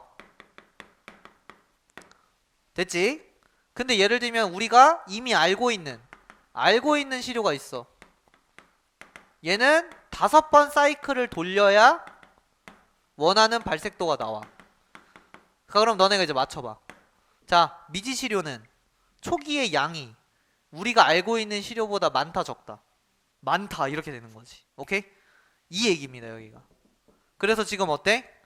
거의 내가 알려준 거 다 활용했어야 돼. 상하관계, 그죠? 아까 표적 DNA랑 주형 DNA 서로 연결되는 거, 그 다음에 순서 과정 연결된 거, 그 다음에 비교 대조하는 거, 아까 이중 뭔 탐침이랑 뭐 형광 탐침이랑 이중 어떤 특이 뭐 염료, 그 다음에 마지막으로 비례 반비례까지. 와우, 이게 엄청 짧았는데도 불구하고 어려운 이유는 이 정보 간의 관계가 엄청 복잡했다는 사실. 요걸 너네들이 알아두시면 되고요. 자, 그러면 요 상태에서 이제 문제를 하나씩 보자고. 벌써 이거 정답률이 반타작이잖아. 솔직히 국어에서 정답률 반타작인 애들이 많지가 않단 말이야. 자, 그럼 차근차근 봅시다. 지우고. 자, 1번. 두 종의 프라이머 각각의 염기 서열과 정확히 일치하는 주형 뒤에 뭐야? 1번이 답이잖아. 찾을 수 있다 그랬잖아 아까. 그치? 이렇게 되는 거야. 근데 어때? 내 수업을 안 들은 애들이 풀어가지고 반타작이 났다. 자, 이렇게 되는 거고요.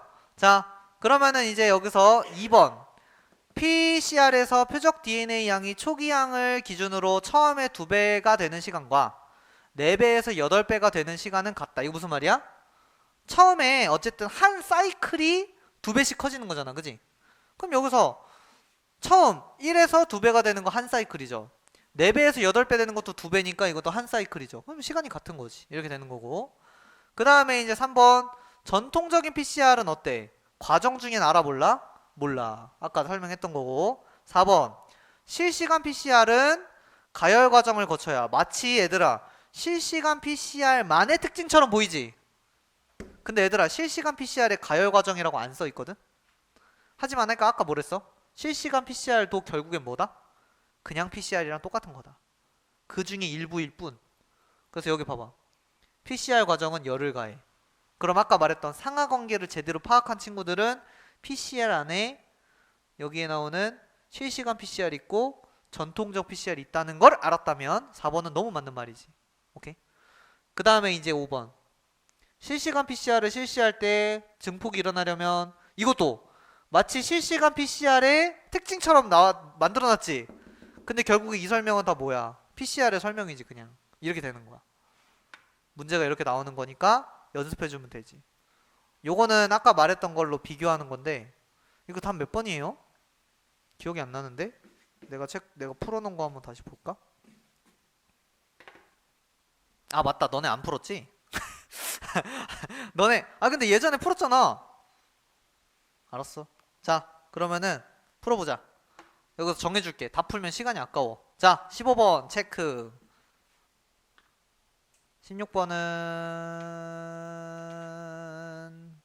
안해. 자, 15, 17 두 개만 풀어보자. 자, 5분 드리겠습니다. 해보세요.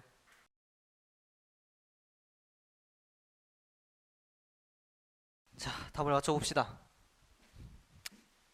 15번부터. 자, 15번에는 답이 2번이 됩니다. 자, 왜 2번인지를 볼게요. 자, 일단 그 아까 자꾸 이름이 헷갈려. 이중가닥 DNA 특이 염료랑 형광 표식 탐침이 있을 때, 자, 1번 왜 땡이냐? 자, 프라이머랑 결합하여 이합체를 이루는 거는 프라이머끼리 그냥 자기들끼리 만드는 거고, 얘랑 기억이 결합하면 돈이 아깝다. 뭐 이런 내용이었던 거지? 그러니까 1번은 말이 안 되는 소리고요. 자, 그럼 2번이 왜 답이냐? 자, 기억은 확실히 맞죠? 달라붙는 거잖아. 그러면은 니은은 왜 안 되느냐? 자, 봐봐. 본문에. 자, 여기 보시면 니은은 처음에 형광물질과 형광물질을 억제하는 소광물질이 있는데, 자, 여기서 어때요? DNA가 형성되는 과정 중에 탐침이라는 것은, 얘들아, 여기서 포인트는 이거야. 탐침이 분해된대잖아. 선생님, 형광물질은 붙어 있잖아요. 아니, 탐침은 형광물질과 소광물질이 합쳐진 게 탐침이잖아. 자, 다시 얘기할게. 자, 김남준이 있어. 김남준의 상체가 있고 하체가 있어. 너무 끔찍한가? 자, 근데 김남준의 하체가 분리되고 날아갔어. 그럼 김남준의 상체만 남았어. 하체는 날아가고. 그럼 김남준이야, 상체는? 김남준이었던 것이죠. 무슨 말인지 이해돼? 즉, 얘는 탐침이 분리가 된 거기 때문에 탐침은 지금 없어진 거지. 떨어져 나간 거죠. 그렇기 때문에 다시 얘는 붙어 있지가 않아요. 오케이? 형광 물질만 붙어 있을 뿐. 끝. 오케이? 다음 3번. 얘는 형광 물질과 결합? 아니, 얘는 형광 물질이랑 결합하는 게 아니라 본인이 형광 물질이랑 소광 물질을 같이 가지고 있어. 그지? 그다음 4번. 한 사이클의 시작이 아니고 얘는 끝날 때. 5번. 이중가닥 표적 DNA 결합하는 물질이다.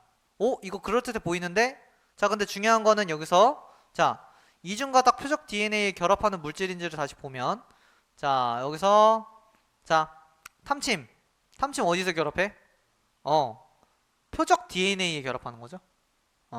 그렇기 때문에 아니, 얘는 이름부터 여기 이중가닥 DNA에 결합하지만 얘는 표적 DNA에서 프라이머가 결합하지 않는 부위에 결합하는 거니까 여기서는 다르다라는 걸 확인할 수 있겠죠. 자, 그 다음에 혹시 16번은 풀었나요? 그럼 이건 너네 숙제로 해오시고요. 자, 17번. 중요합니다. 자, 17번은 자, 보시면 표적 DNA의 농도를 알지 못하는 미지시료 있고요. 그 다음 표준시료가 있습니다. 자, 만약에 A가 B보다, 즉 미지시료가 초기 농도가 높아요. 아까 내가 알려준 그대로 예시가 되는 거네. 미지시료가 만약에 높다면 그러면 얘들아, 증폭되는 동안에 증가량 어떻게 돼? 예를 들면은 미지시료가 2야. 그리고 우리가 알고 있는 시료가 1이면 똑같이 곱하기 2 해도 얘는 훨씬 더 많이 늘어나겠죠, 미지시료는. 그러니까 증가량은 A가 더 커요, 이렇게 되는 거야. 오케이? 그래서 가에는 뭐가 들어가야 되냐면 B보다 많겠군. 즉 1, 2 중에 하나가 답이 되는 거야, 일단. 자, 그럼 이제 여기서 내가 설명 들으면서 1번이다 2번이다 너네가 이제 잘 왔다 갔다 해봐. 코카콜라. 자, 그런 다음에 아까 뭐랬어? 발색도. 즉 우리가 원하는 색깔이 나오는 건 누가 높다 낮다야 아니면은 같아? 임계점? 임계점은 같지. 물이 끓는 온도가 달라지진 않는 거야, 만약에 실험을 할 때는. 그러니까 여기서는 같겠군 해서 답이 2번 이렇게 되는 거지. 아, 이거 좋은 문제로 생각했어요, 이때 당시에 풀 때도. 그러면 CT 값은 A가 당연히 더 작다 이렇게 되는 거지. 사실 만약에 나를 모르겠으면은 다 가지고 풀었어도 돼, 그지? 이렇게 되는 겁니다. 자, 됐고, 그러면은 이제 또 문학으로 넘어가 보겠습니다. 자, 문학은 얘들아, 너네 한번 이거 풀어봐요. 자, 여기 뒤에 고전시가 오늘 배운 거 그대로 적용할 수 있어. 자, 22에서 27번이고요. 이거 계속 연습해야 됩니다, 우리. 내년에 너네 이거 어렵게 나올 거야. 고전시가랑 수필 세트. 자, 요거 6문제거든요. 자, 일단 보통 곱하기 2 하니까 12분 드려보겠습니다. 자, 풀어보십시오. 잘 읽고 풀어봐요. 자, 아까 가르쳐준 거 그대로 사용해봐. 고전시가를 어떻게 해야 되는지.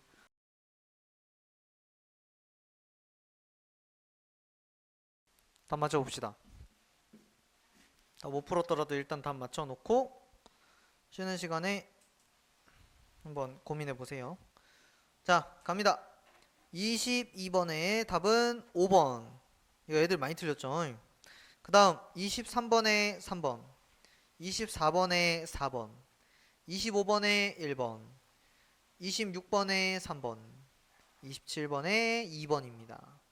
자, 그러면은 요거 유객만 잠깐 봐봐. 자, 유객은 말 그대로 객이 있다는 건데 객이 뭐냐면 손님이에요, 손님. 자, 근데 이제 보면은 청평사의 나그네 봄산을 마음대로 논이네 해놓고 이런 거 표시 일단 해봐. 고요한 외로운 하니까 아 이거는 부정인 것 같은데. 산세 지적이고 흐르는 작은 내에 꽃잎 떨어지네. 좋은 나물은 때알아 돋아나고 향기로운 버섯은 비 맞아 부드럽네. 자, 시읍절이며 신선골짜기 들어가니 자, 이런 거를 이제 우리는 무릉도원이라고 하죠. 신선이 사는 세상. 나이의 백년 근심이 사라지네. 그럼 결국에는 이 사람이 말하고 싶은 거는 맨 마지막이네. 그러면 결론 뭐예요?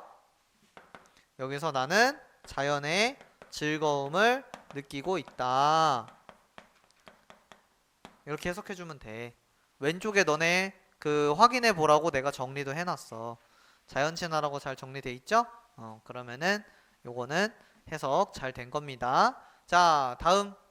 얘들아, 이거 제목이 귀여워요. 자, 윤리유곡이 뭐냐면은 윤리, 밤마을이란 뜻이야. 밤마을.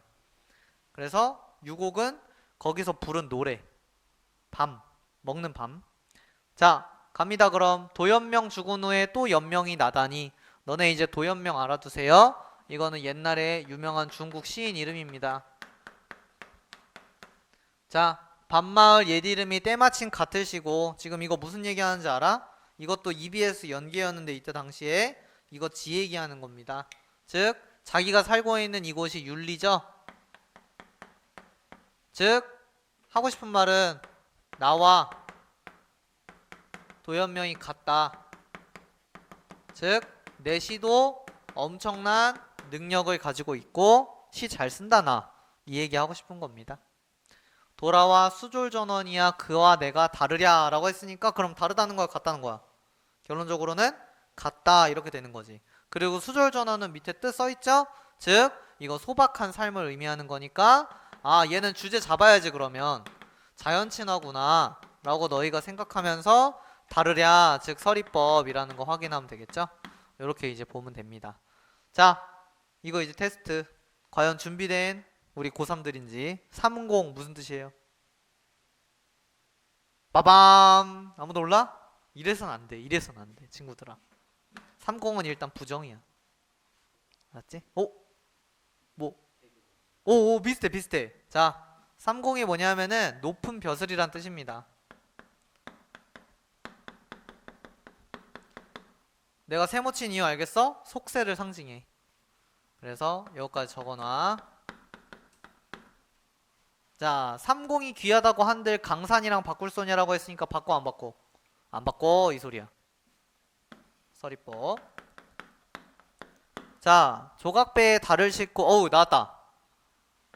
너는 낚시대 나오면 내가 주제 뭐 파악하라고? 이거 무조건 자연친화야. 알았지? 낚시대는 무조건 자연친화야. 자, 얘 자연친화. 자, 그러면서 이 몸이야 청흥. 너네 그리고 고전시가에서 이런 한자는 알아볼 필요가 있어요. 이 흥이 뭐냐면 흥겹다 할 때 흥자거든. 아까 말했잖아. 작품, 특히 문학 고전시가에서는 이렇게 흥겨움 나오잖아? 그럼 그냥 무조건 자연친화야. 청이요? 푸를 청자죠. 그러니까 이 자연 속에서 시원하게 느끼는 흥겨움 가지고 만호후 돼 있는데 이거는 이제 재력과 권력을 겸비한 세도화가라 돼 있는데 이것도 속세죠. 그럼 안 부러워 이 자식들아 이런 뜻이죠. 이렇게 말하는 사람들이 사실 제일 부러워하는 걸 수 있어. 그런 말 있는 거 알지? 뭐에 관심 없다고 하는 사람들이야말로 진정으로 거기에 미친 사람들이다.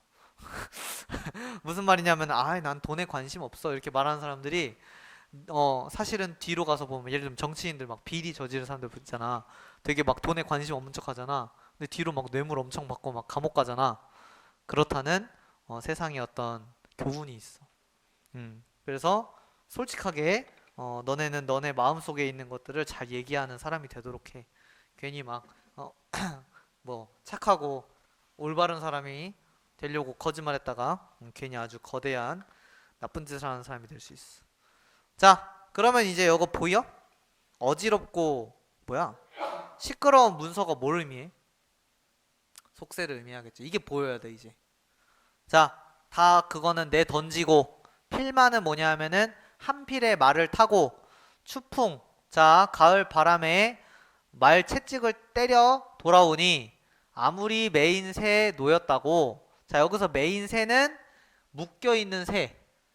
자기 자신이었어. 다시 말하면 벼슬 하던 자기 자신이 이제 놓였다고. 이대도록 시원하랴. 뭐야? 이렇게 시원할까? 그 얘기는 나 너무 시원해. 이 소리야. 오케이? 다음. 또 나왔다. 고기 따단. 자연친화. 자, 주가 술집을 찾으러 낡은 다리 건너가니 온 골짜기에 살구꽃. 너네 이거 몰랐지? 살구꽃이 바로 계절적 배경이야. 오케이? 자, 한자로 하면은 행화거든요. 봄을 상징해요. 그래서 이것 때문에 그 첫 번째 문제였나요? 답이 5번이 됩니다. 계절을 드러내는 시어 사용했다는 거야. 오케이? 추풍은 이제 그거지. 그 뭐라 그래야 돼? 추풍 낙엽 이게 진짜 가을의 낙엽이 아니라 그만큼 이제 막 매서운 기세로 이런 뜻이잖아. 여기서는 그냥 그런 속담처럼 쓴 거야. 그냥 한 방에 그냥 말 엉덩이를 때리고 뭐 이런 거지. 뭐 추풍도 맞을 수 있지. 근데 여기서는 엄밀히 말하면은 여기서는 이제 그 봄이 메인 계절이야. 어. 근데 모르겠다. 제목이 율리니까 또 밤이 열렸다 그럼 또 그건 가을이 되겠죠. 밤은 가을에 열리니까. 너네도 어릴 때 밤 주워서 좀 먹고 그랬어? 아니 그러니까 주워서 진짜 먹었다는 게 아니라 그런 거 이제 뭐라 그래? 주스러 다녀봤어? 산에? 안 다녀봤어? 그러니까 그 막 떨어져 있으면은 이제 그 발로 이렇게 이렇게 하면은 그 나오잖아. 그거 이제 가져다가 삶아 먹으면 맛있는데. 근데 삶아서 이제 먹으려고 딱 봤는데 벌레 들어있으면 진짜 극혐. 근데 그런 게 좋은 거라며. 에휴. 자, 그 다음에 이제 마지막. 자, 행수야 쑥다리 맛의 친구 이름이야. 자, 조동갑 꽃다리 맛에. 자, 닭찜, 게찜. 사실 근데 이거 저기 뭐냐? 이 올벼라는 것만 봐도 가을일 수도 있어요. 계절이. 왜냐하면 올벼가 너네 이런 표현 알아? 햅쌀 이런 표현? 그게 뭐냐면 올해 추수한 쌀이잖아. 추석 때 먹잖아. 이 올벼도 뭐냐면 올해 추수한 벼를 말하는 거야. 그럼 가을일 가능성이 더 높겠다. 그러면 이상하네. 살구꽃 생각해보니까 살구꽃이 그러면은 봄에만 피는 게 아닌가? 갑자기 헷갈리네요. 어쨌든 이렇게 살구꽃이든 벼든 아까 추풍이든 다 계절적 배경을 드러내는 시어들까지만 우리 일단 알아놓읍시다. 자, 그러면 결론은 뭐야? 씨름 걱정이 있대 없대? 없다 이렇게 되는 거니까 여기도 서리법 이렇게 됩니다. 자, 요렇게 이제 해석하고 문제 풀어주면 됩니다. 자, 그 다음에 이제 수필은 오지게 길었죠? 결론은 뭐냐면은 내가 지금 그 인생살이가 어려워가지고 지금 낚시하러 갔는데 낚시도 제대로 안 돼서 화딱지가 나고 막 아주 답답해 죽겠고 이런 내용으로 쭉 나오는 수필이니까 어려울 거 없이 읽어주면 되는 그런 내용까지였습니다. 자, 그러면은 우리 10분 쉬었다가 여기 내가 칠판에 써놨죠? 너네 과제 내가 가져오라 한 이유가 이 이제 과제도 수업 때 조금씩 설명을 할 거야. 그러니까 너네 이제 과제 해놓고 질문 안 하고 그러지 말고 요거 이제 특히 어려운 질문들 위주로 설명한다고 생각하고 과제를 잘 해오시면 되겠습니다. 미스 윤. 네. 자, 잠깐 쉴게요.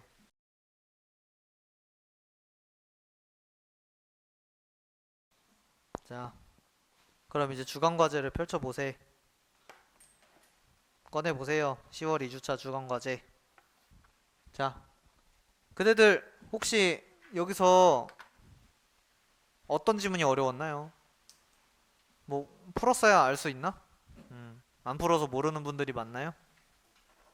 자, 같이 보세요. 일단은 나는 이제 비문학 지문을 하나 같이 하려고 아니지 두 개를 같이 하려고 정리를 했는데 일단 얘들아 이 4에서 9번 지문 있지 요거는 멘토링 때 하겠습니다. 그러니까 만약에 숙제 안 하신 분이 있다면 멘토링 때까지 멘토링 좀 들어와. 너 안 바쁘잖아. 자, 이제 그렇게 하시고 자, 그러면은 요거 볼까? 영업 레버리지? 오케이. 자, 보겠습니다. 너네 만약에 여기 있는 지문 많이 틀렸다.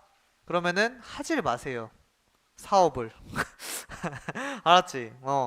괜히 이상한 거 사업하지 말고 그냥 직장에 들어가가지고 열심히 일해 그냥. 자, 봅시다. 어딨어? 아, 왜 이래, 왜 이래? 난 옆으로 가고 싶다고. 자, 봅시다잉. 일단 처음에 시작이 이렇게 돼. 기업이 경영활동을 수행하는 과정에서 발생되는 비용이라는 게 있고요. 그 다음에 이제 여기 그 비용은 아까 PCR이랑 거의 형태가 유사합니다. 어떤 형태? 자, 비용은 영업비와 재무비로 구성된다. 그러면 이제 정리하자면 이렇게 되는 거네. 자, 비용은 일단 영업비 더하기 재무비가 되네요. 이렇게 되고, 자, 영업비는 다시 원재료 구입비, 소모품비 등 생산량에 따라 비례적으로 증가하는, 자, 영업 변동비와 변동비, 그리고 자, 설비나 사무실의 임차료 및 유지 비용, 직원의 임금 등 생산량의 변동과 관계없이 일정하게 발생하는 비용인 영업 고정비로 나뉩니다. 고정비. 요렇게 되는 거지.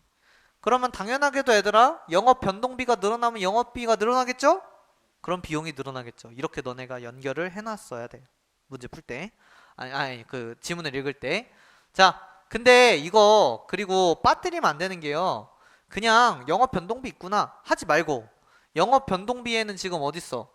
원재료 구입비부터 소모품비까지 이렇게 지금 여러 요소가 나오죠.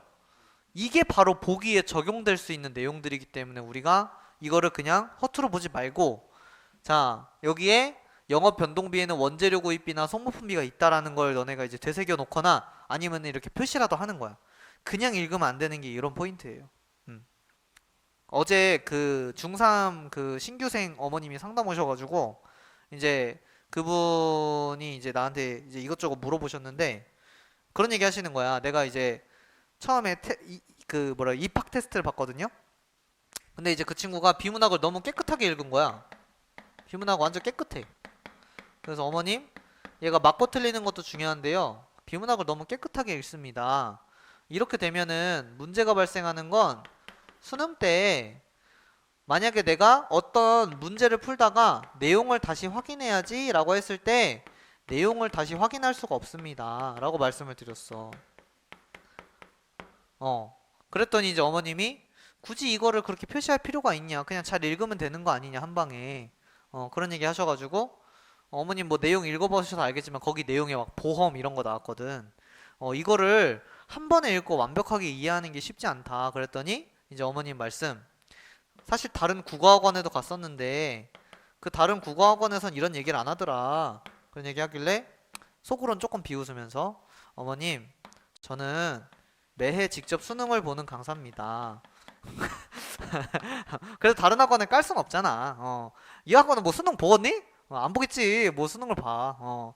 그러면서 이제 그렇기 때문에 저는 굉장히 실전적으로 그 내용을 가르치고 있고, 수능을 잘 보기 위해서는 어떤 식으로 이걸 읽어야 되는지를 제가 매해 수능 보면서 실제로 테스트하는 거다 사실.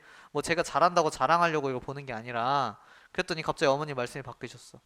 하지만 저희 아이는 내신으로 대학을 갈 거기 때문에 괜찮아요. 그런 얘기 하셔서, 약간 그런 느낌 알아? 예를 들면 전단지가 있어. 우리는 지나가다가 전단지를 받을 마음이 없지. 그럼 내가 전단지를 드리려고 노력을 해. 마음이 없잖아. 약간 그런 느낌. 난 네 말을 들을 마음이 없어. 나는 너 말 안 들을 거야. 약간 이런 느낌으로 어머님이 상담을 하셔가지고, 그러시군요. 안녕히 가세요. 그렇게 한 이제 어제 상담이 있었는데요. 자, 그래서 이제 그 들을 마음이 있어야 돼요, 일단. 자, 그러면은 봐봐. 내가 이렇게 나누는 거. 이제 들을 마음이 없는 친구들은 이걸 수능 때 이걸 언제 다 해 하는데, 내가 이거를 글씨로 쓰라는 게 아니야. 알지? 이거를 내 머릿속에 이해하라는 거지, 이 관계를. 지금 이렇게 연습해놔야 이거 읽을 때 맞다, 이거는 이렇게 포함되지? 이게 너네 순간적으로 떠오른단 말이야. 알았어? 자, 그러면 이제 이런 상태에서 이제 가는 거야. 자, 영업 고정비는 기계 설비의 구입. 이제 나온다. 영업 변동비가 뭔지. 그 다음에 공장 신설, 시설 확장 등과 같이 기업이 용이하게 현금화할 수 없는, 자, 그럼 이제 들어가는 거지. 고정비에는 여기에 비유동 자산이 여기 들어간다. 아, 이게 영업 고정비구나. 이렇게 되는 거지. 그리고 중요한 거는 여기 많이 할수록 증가한다라고 돼 있으니까 비유동 자산이랑 얘네 둘은 비례 관계구나. 이렇게 이제 또 정리가 되는 것이고, 그래서 이게 지렛대 역할을 해서 따단 영업 레버리지 효과를 일으킨다. 근데 중요한 거는 이 지문은 지금 밑에 무슨 네모칸이 있었던 걸로 기억하는데, 여기 영업 레버리지도 이렇게 해서 이제 나와 있기 때문에 영업 레버리지 효과라는 것 자체가 굉장히 중요한 표현이라는 걸 너네가 당연히 알았을 것이고, 도저히 나는 이런 거를 알아차리는 감이 없는데요? 그럼 모르겠으면 1문단 마지막 줄이 중요하다는 걸로 너네 외워버려 그냥. 오케이? 1문단 마지막 줄이 결국 이 글의 핵심적인 내용을 요약하는 경우가 많아. 오케이? 그래서 영업 레버리지 효과가 결국엔 이 지문에서 핵심 제재다 라는 것까지 알아두시면 되고요. 자, 다음으로 가보겠습니다. 자, 그런데 기업의 비유동자산에 대한 투자는 때로 영업 위험을 초래하기도 합니다. 근데 우리 그러면 생각해보면 어떻게 돼? 자, 비유동자산에 대한 투자, 다른 말로 바꾸면 영업 고정비가 너무 늘어나면 위험해진다. 이렇게 이해하라고. 오케이? 자, 다음에 여기 영업 위험은 기업의 영업 성격이나 영업비의 성격으로 인하여 발생하는 위험으로, 자, 여기서 중요한 거는 그냥 영업 위험 이렇게 읽지 말고, 자, 영업 위험은 두 개야. 하나, 기업의 영업 성격 1번. 이런 거 너네가 이제 머릿속에서 끊는 연습하는 거야. 그 다음 두 번째는 영업비의 성격. 당연히 여러분 비유동자산은 지금 영업비의 성격 중에 어느 쪽에 해당합니까? 고정비죠. 그러면 성격 중에 뭐? 고정비가 많을수록 위험해지겠지. 이렇게 되는 거지. 자, 그래서 영업이익의 변동성과 관련이 있대. 이에 기업은 투자 정책이 영업이익과 영업위험에 미치는 영향을 특정할 도구가 필요한데, 이때 도구가 이건데, 너네 보다시피 밑에 아예 수식이 나와 있죠. 얼마나 깔끔해. 그러니까 이거 보고 이제 우리가 보면 되는 거죠. 자, 지금 여기에 줄줄줄줄 써 있는데 사실 이거는 이 밑에 있는 요 수식 보면 돼요. 자, 여기 보시면은 영업 레버리지도는 공헌이익과 영업이익 이거와 관련된 분수꼴과 지금 이게 연결되어 있는 건데, 자, 이거를 우리는 국어 문제니까, 내가 지난주에 근데 국어 문제라고 쉽게 생각했다가 작년 수능 틀렸다 그랬잖아. 근데 이제 이거는 그냥 국어 문제라고 생각하고 풀어도 됩니다. 어떻게? 공헌 이익이 커지면 여기 있는 결과값인 영업 레버리지도는 커져요, 작아져요? 커지죠. 즉 분자와 결과값은 비례입니다. 이런 거를 너네들이 계속 연습해 놔야 돼. 그러니까 수학 문제 풀 때는 사실 분수꼴을 뭐 이거 비례 반비례 이런 거 생각 안 하잖아. 수학 문제 풀 때는 그냥 뭐 예를 들면 약분하거나 아니면 통분하거나 뭐 이 정도지. 근데 국어 문제에서는 분수꼴 나오잖아. 그럼 그 결과값이랑 비례인지 반비례인지 이거부터 생각해야 돼. 이렇게 되는 거야. 그래서 너네가 요거 연결을 잘 적어 놓으시고, 이게 순간적으로 판단이 되면 그러면 이제 자연스럽게 여기 근데 이제 와르르 나왔잖아. 자, 근데 결국에는 뭐야? 공헌 이익이 영업 이익이랑 봤을 때 이거네. 결국에는 그 영업 이익에서 영업 고정비를 아니지. 저기 뭐야? 그 영업 이익은 공헌 이익에서 영업 고정비를 뺀 거니까 결국에는 요 부분을 합치면은 이게 공헌 이익이잖아. 그럼 우리가 고려해야 될 건 뭐야? 결국에는 지금 이 분자랑 분모에 지금 내가 괄호한 부분은 결국 똑같게 움직이잖아. 이런 걸 보고 상수라고 하는 거 아닙니까? 그지? 똑같게 고정돼서 움직이는 거야. 상수야. 얘는 그럼 우리가 고려할 필요가 없어. 그럼 우리는 뭐만 고려하면 돼? 영업 고정비만 고려하면 되는데, 중요한 건 영업 고정비는 지금 음수가 달려 있잖아. 분모에. 그러면은 자, 영업 고정비가 커지면 분모를 어떻게 해? 작아지게 만드는 거야. 맞아? 그러니까 결론적으로 영업 레버리지도는 어떻게 돼? 커지는 거지. 이해됐어? 다시 적어놔야 돼. 그러면 자, 정리할게. 영업 레버리지도는 결국 뭐한다? 저기 뭐야? 반비례? 잠깐만. 아니지. 얘가 커지면 얘가 커지니까 비례한다. 뭐랑? 영업 고정비랑. 이렇게 만들어 놓으라는 거야. 이거를 글로 그냥 이해하려고 하면 얼마나 힘들어져요. 그랬더니 밑에 나와 있었네. 그러면은 개꿀 이렇게 하면서 이제 너네가 이게 당연히 그렇지 하면서 끄덕끄덕 하면서 넘어가는 거지. 오케이? 그래서 내가 너네 글 읽을 때 자세만 봐도 이게 이해가 제대로 되고 있는지가 판단이 되는 게, 제대로 이해한 애들은 어떻게 되는지 알아? 한 세 번째 문단쯤 읽을 때부터 이제 갑자기 끄덕끄덕이 나오기 시작해. 그 무슨 느낌인지 알아? 아는 내용이 또 나왔다는 뜻이야. 너네 읽을 때 어떤 행동하는지 스스로 알잖아. 이거 맞아, 알아 이렇게 되는 거야. 근데 이 글을 제대로 못 읽고 있다는 행동의 증거는 세 번째 문단 갔는데 이렇게 돼. 약간 그 강아지들이 처음 보는 거 볼 때 그 느낌. 그러면은 이미 나는 얘는 틀려 먹은 거야. 그럴 때는 내가 늘 얘기했어. 수능에서 만약에 그런 상황이 벌어진다? 그럼 마음을 내려놔. 여기서 내가 괜히 시간 오래 끌었다가 그냥 난리 나는 수가 있으니까 다시 얘기할게. 자, 결국에는 세 번째 문단쯤 왔을 때는 위의 내용이 반복된다는 걸 깨달아야 되고, 자, 여기 나왔다.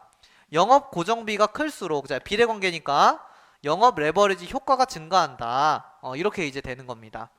그렇구나. 자, 근데 이제 영업 레버리지 효과에 대한 정의가 나왔나요? 아직 안 나왔던 걸로 기억하는데. 영업 레버리지 효과. 여기서 요 말밖에 안 나왔어, 그지? 정확하게는 모르니까 계속 읽어봐야 돼. 자, 그래서 여기 보면은 이거네. 자, 정리됩니다. 자, 영업 레버리지 효과는 뭐냐? 자, 여기서 이제 줄줄줄줄 설명 나오는데 다 필요 없어.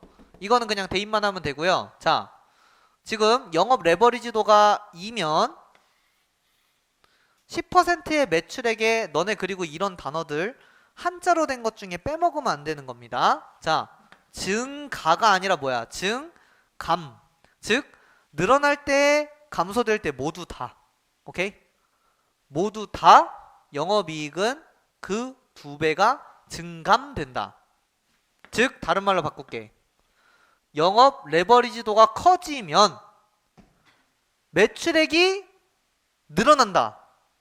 땡. 오케이? 늘어날 때도 있고 줄어들 때도 있다. 이렇게 되는 거지. 오케이? 즉 아까 지렛대라고 했잖아. 그러니까 예를 들면 여기 가운데 지렛대가 있으면 이만큼 움직이게 된다는 얘기로 이해가 되는 거야. 이 지문은. 자, 그러면 자 이제 나옵니다. 영업 고정비가 증가할 경우 영업이익이 확대되어 나타나는 것, 영업이익이 여기 위에 2배가 되는 것, 이것은 생산 규모의 확대로 인해 규모의 경제가 작용. 이거 갸우뚱하는 순간 너네가 위에 보면 돼. 아까 고정비는 언제 쓴다고? 막 시설 같은 거 확충하고 뭐 공장 늘리고 할 때 쓰는 거니까, 공장이 늘어나면 어때? 물건 하나를 만들더라도 더 싸게 만들 수 있죠. 더 많이 만드니까. 그게 규모의 경제입니다. 오케이? 여러분 규모의 경제 이거 알아두세요. 요거는 너네 어릴 때 들어봤을 텐데, 소품종 대량 생산 들어봤지? 이렇게 되면 자, 개당 생산 단가가 줄어드는 거야. 이게 바로 규모의 경제입니다. 너네가 쉬운 말로 하면 박리담회. 최대한 싸게 많이 파는 거.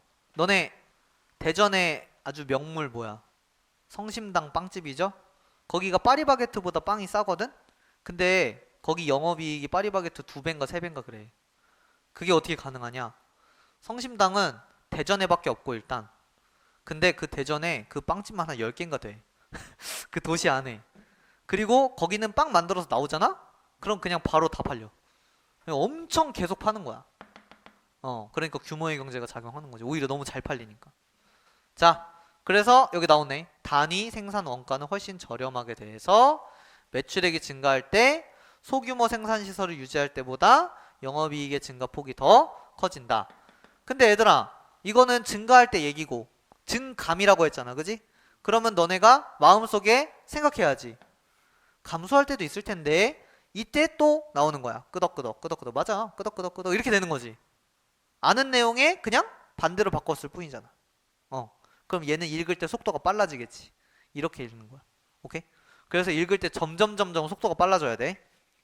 자, 그럼 이제 다음. 이렇게 영업 고정비가 증가할수록 매출액의 변동에 따른 영업이익의 변동폭이 확대된다는 사실은 기업의 의사결정과 관련하여 다음과 같은 점을 시사한다. 자, 첫째 해놓으면은 이미 얘가 정리해줬으니까 우리가 밑줄 쳐놔줘야지 뭐.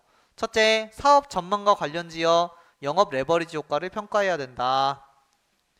자, 사업 전망이 밝은 기업이 영업 레버리지도가 높아. 그 얘기는 뭐야? 조금의 그 변동이 큰 매출액의 변동을 이끌어내는 거죠.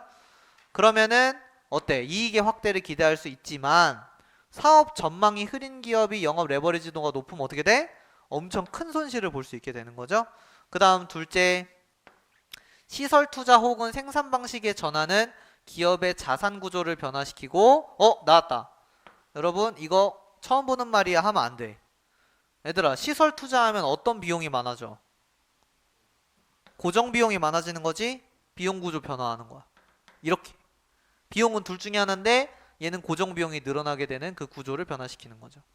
그래서 어때? 이와 같은 의사결정 문제는 영업 레버리지 효과의 변화를 가져오겠죠. 왜? 고정비가 높아지면 영업 레버리지 효과가 커지니까. 이렇게 돼서 결론적으로는 잘 봐라 하고 끝나는 거야. 네, 맞아요. 네. 거기서 말하는 규모의 경제는 이제 공장을 많이 만들어 놨는데 장사가 안 되는 거지. 그러면 더 적자가 커지겠죠. 무슨 말인지 이해돼요? 그것도 규모의 경제가 되는 거지, 그러니까. 어. 그만큼 뭐라고 표현할까? 야수의 심장. 뭔지 알아? 너네 주식 용어 중에 그런 단어가 있길래 너무 웃겨서 내가 기억했는데. 그 야수의 심장을 가진 사람들이 있어요. 너네 주식 투자죠, 얘들아. 뭐 너네 아는 주식 투자는 그런 거지. 예를 들면 뭐 삼성 주식이 있어. 그럼 삼성 주식이 뭐 요즘 얼마인지 모르겠네. 뭐 예를 들면 5만 원이라 쳐. 그럼 이걸 사. 사람들이 많이 사. 그럼 예를 들면 6만 원이 돼. 그럼 어떻게 돼? 내가 이걸 팔아. 그럼 나는 만 원이 이득인 거. 이게 너네 주식이라 생각하지. 근데 주식의 종류가 되게 다양해서 이렇게 그 뭐라고 표현해야 될까? 그 거의 도박처럼 거는 주식들이 있어. 뭐냐면은 예를 들어 대한민국의 뭐 전체 주가가 뭐 내년에 예를 들면 뭐 10%가 상승할 거다. 그러면은 이 상승에다가 걸어요. 예를 들면은 여기다가 나는 뭐 두 배 그 뭐 배당 걸고 이 뭐 관련된 주식을 산다. 이러면 어떻게 되는 거야? 이게 정확하게 레버리지 효과가 작동되는 건데, 그럼 주가가 10% 오르게 되면은 나는 이 주가가 오른 것의 두 배만큼 내가 돈을 받는 거야. 근데 만약에 안 오르면 그럼 두 배 이상 잃는 거지. 이 야수의 심장을 가진 사람도 있다니까? 그래서 이런 식으로 주식 투자를 한대. 그래서 내가 이걸 처음에 듣고 나서 내가 이걸 어떻게 아는지 알아? 비문학점에 나온 적이 있어, 이 내용이. 이걸 처음에 읽고 나서 이게 주식이 아니라 도박 아니야, 이거는? 도박을 하고 있어, 사람들이. 그래서, 이런 거는 절대 하면 안 되는데, 아무튼 거기에도 이 레버리지란 단어가 나왔었어요. 이거는 이번 수능 특강에도 나온 단어니까 앞으로도 얼마든지 나올 수 있다는 걸 기억해 주시면 좋겠고요. 자, 그럼 문제 봅시다. 자, 문제 첫 번째 10번. 여러분, 이런 문제를 내가 늘 강조하는 내용 일치불일치 문제라고 알아볼 수 있어야 됩니다. 자, 국어 공부를 할 때 뭐 다른 공부는 떠나서 문제 유형을 모르고 그냥 막 풀어버릇 하잖아? 그러면 진짜 개손해야. 알았지? 문제 유형을 너네가 알아볼 수 있는 눈이 필요해. 그러면은 이걸 보고 내가 내용 일치불일치라고 어떻게 알아봤을까? 요거 답을 찾을 수 없는 질문. 결국에는 글의 내용을 보라는 뜻이잖아. 그래서 요런 걸 보고 너네들은 내용 일치에 대한 문제구나 라고 알아야 돼. 일치, 불일치 이렇게 적어놔줘. 계속 연습하다 보면 너네가 어느 순간 이제 보일 거야. 이게 내용 일치, 불일치구나 이렇게. 답은 3번이죠.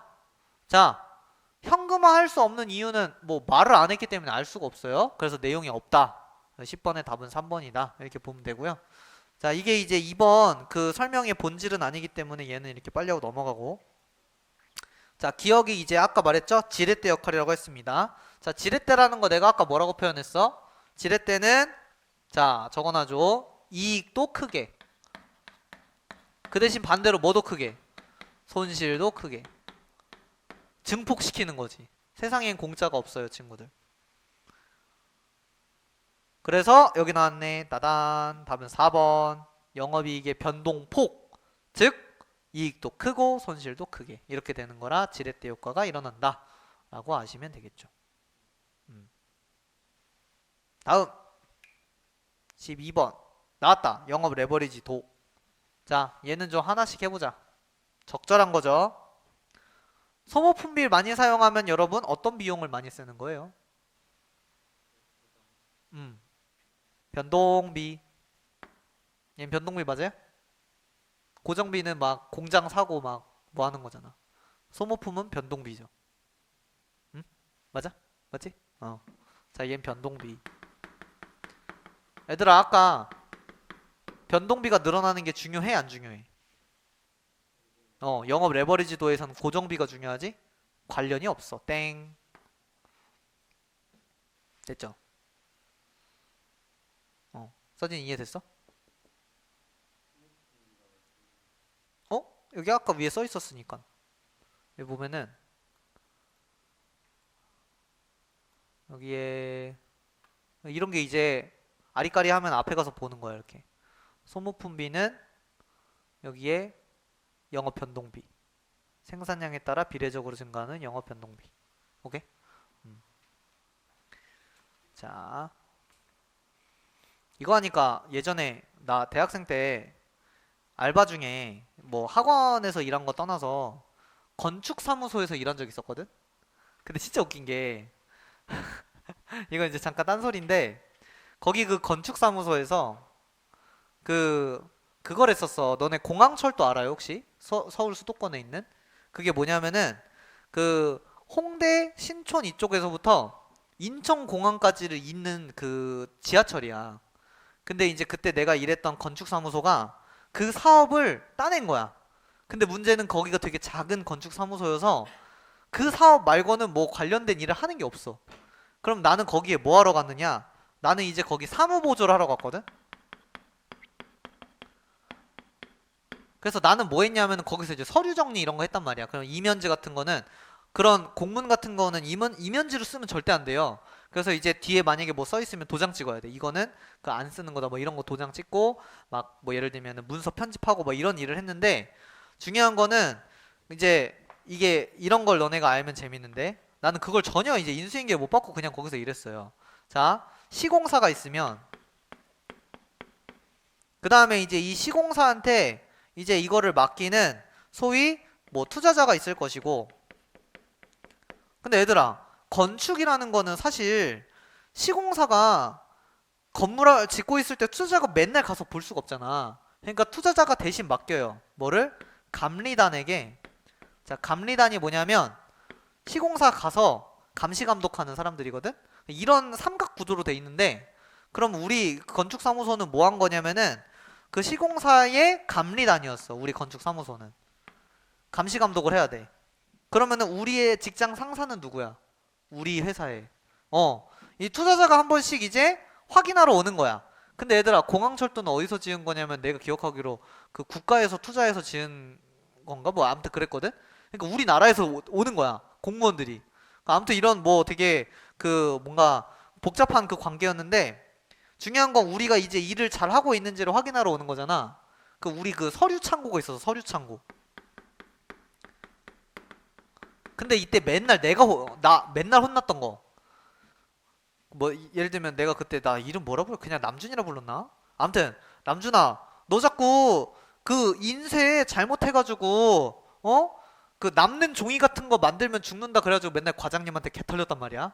거기 이제 나처럼 그 알바하는 남자애들이 몇 있어. 그러면 이제 가가지고 이제 열중소 타고 이제 혼나는 거야. 군대 가기 직전에 알바했었는데 생각해보면 거의 군대 경험을 먼저 했어. 그래가지고 이제 막 혼나고 그랬는데 갑자기 이제 이 투자자 이쪽에서 이제 갑자기 검사하러 온다는 공문이 떴어.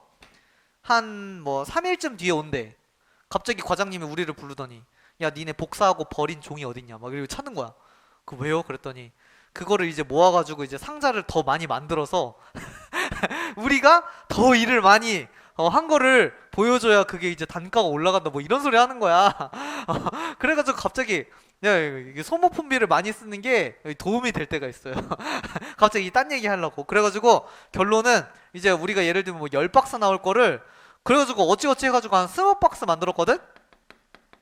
아, 그날 밤에 우리는 회식했지.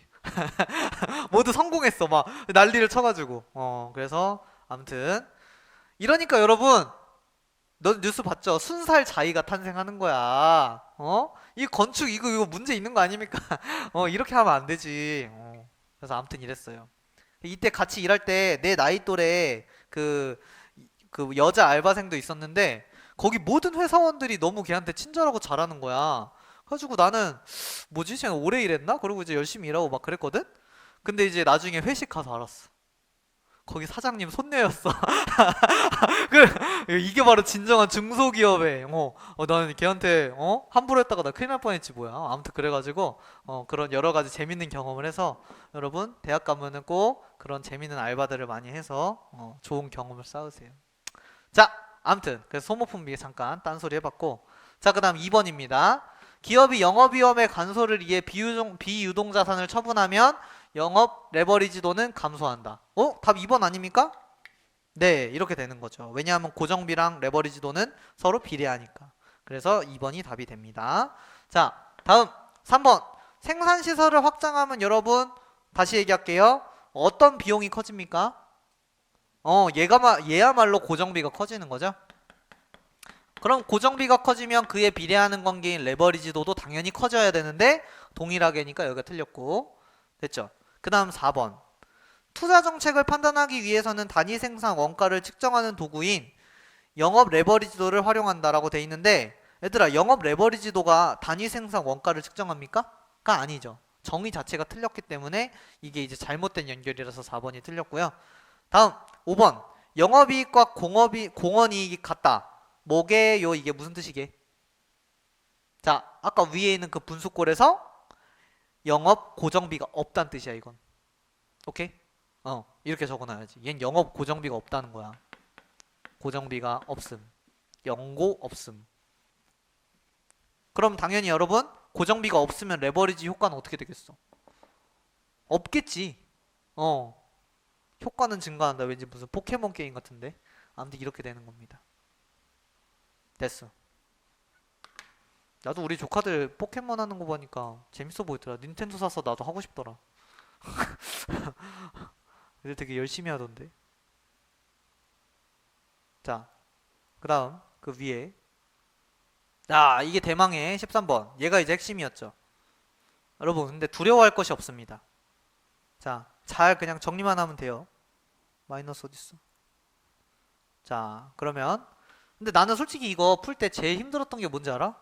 아이씨, 만 곱하기 100만 얼마야? 이게 제일 힘들었는데, 이럴 때는 얘들아 그러니까 시야를 넓게 가지는 거야. 여기 써있어 그지? 매출액 100억 원. 만 곱하기 100만은 100억이구나. 이렇게 나같이 이제 계산하기 귀찮으면은 이제 이런 노련미를 통해서 해결하는 것도 방법이야. 자, 그럼 봐봐.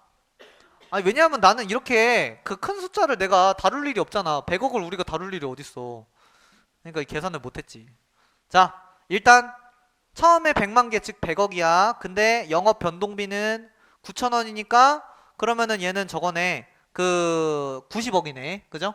자, 근데 영업이익을 올리기 위해서 자, B로 전환합니다. 자, 나옵니다. 따단. 여기 영업 변동비는 7,000원. 근데 영업 고정비가 20억. 여러분, 그러면 일단은 비용은 바뀌었어요? 안 바뀌었어요? A든 B든. 결국에는 똑같죠? 자, 처음에 A 방식. 비용 얼마야? 90억이야. 그 대신에 이 90억은 전부 뭐야? 변동비 90억이지. 이렇게 되는 것이고. 오케이? B도 90억이긴 해. 이걸 적어놔봐. B도 90억인데 그 대신에 얘는 차이가 뭐냐? 얘는 변동비가 70억으로 줄었고 그 대신 뭐가 추가됐냐면 20억짜리 고정비가 생긴 게 특징이다 라는 걸 알면 되고요. 그럼 고정비가 20억만큼 생겼다는 것은 뭐가 생겼다? 비례관계로 레버리지도가 증가했다 라고 이해를 했어야 돼. 됐지? 자, 그럼 이걸 가지고 이제 문제를 푸는 건데, 자, A 방식 어때요? 얘는 그냥 요만큼씩 차이가 납니다. 근데 중요한 거는 B는 어때요? 훨씬 증감률이 커졌죠, 지금. 그러니까 이게 바로 이제 영업 레버리지가 되는 겁니다. 자, 근데 중요한 거는 이거 이제 영업 레버리지 도가 얼마인지를 계산할 필요가 있어. 얼마 나와야 돼? 이거 3 나와, 3. 자, 어떻게 3 나오는지를 다시 한번 보면은 이 위에 아까 계산했던 그 식을 우리가 보면 돼. 여기 보면은 매출액 빼기 영업 변동, 매출액 빼기 영업 변동 빼기 영업 고정 이렇게 되는 거거든. 자, 그러면은 이제 여기서 정리하면은 자, B 생산 방식만 이제 정리해 볼게. 자, B 생산 방식은 아까 여기에서 이제 이걸 빼는 거야. 100 빼기 70. 그 다음에 여기다 100 빼기 70 빼기 20. 그러면은 이렇게 되니까 그 다 통분해버려 그냥 결론은 3이지. 이게 이제 영업 레버리지도가 3이 나오는 거야. 근데 아까 뭐랬어? 앞에 자, 잘 봐. 이거 숫자만 바꾸면 되잖아. 자, 영업 레버리지도는 2가 된다는 거는 10% 증감이 있으면 매출액은 그의 2배가 된다. 그 얘기는 뭐야? 여기 있는 23번은 자, 10% 매출액 증감이 있으면 영업이익은 어때? 30%의 증감이 되겠지. 이렇게 푸는 거지. 오케이? 왜냐하면 아까 저기 써놓은 것처럼 3이니까. 자, 그거 가지고 이제 정리하는 겁니다. 적절하지 않은 거죠? 자, 1번부터 볼게요. 자, 기업이 A 생산 방식을 유지하면 영업 레버리지 효과가 없겠죠. 고정비가 없기 때문에. 그래서 이거 맞는 말이고요. 자, 그 다음에 이제 2번 B 생산 방식으로 전환한다면 판매량이 그대로 유지되어도 영업이익은 감소하겠군. 맞아? 아니지. 이거는 지금 어때? 영업 레버리지도가 생긴 거잖아, 없다가. 그러면은 어때? 어쨌든 영업이익이 나고 있었지, 기본적으로 10억. 그러니까 이제 그게 어떻게 돼? 3배가 된다니까. 오케이? 그래서 어때? 영업이익은 오히려 증가하겠죠. 그래서 2번이 답이죠. 땅, 땅, 딱 이렇게 해주면 되죠. 이렇게 되고.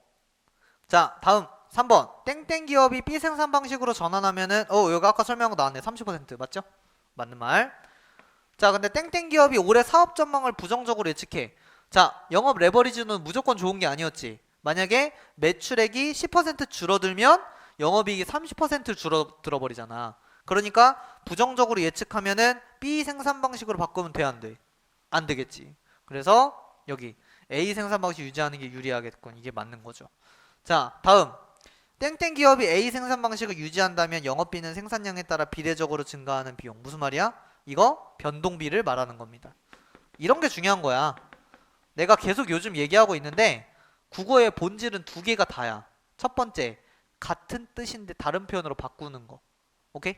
이거 비례적으로 증가하는 비용은 영업 변동비. 같은 뜻인데 바꾸는 거. 그 다음 두 번째 본질은 둘 중에 하나 고르는 거. 즉 긍정 부정. 아까 문학 풀 때 계속 했던 거. 그게 결국에는 다야. 그래서 그거를 최대한 간단하게 만드는 게 우리가 지문을 읽을 때 읽는 가장 효율적인 방법이라고 생각해 주면 돼요. 오케이? 자, 오늘 수업 여기까지 하고요.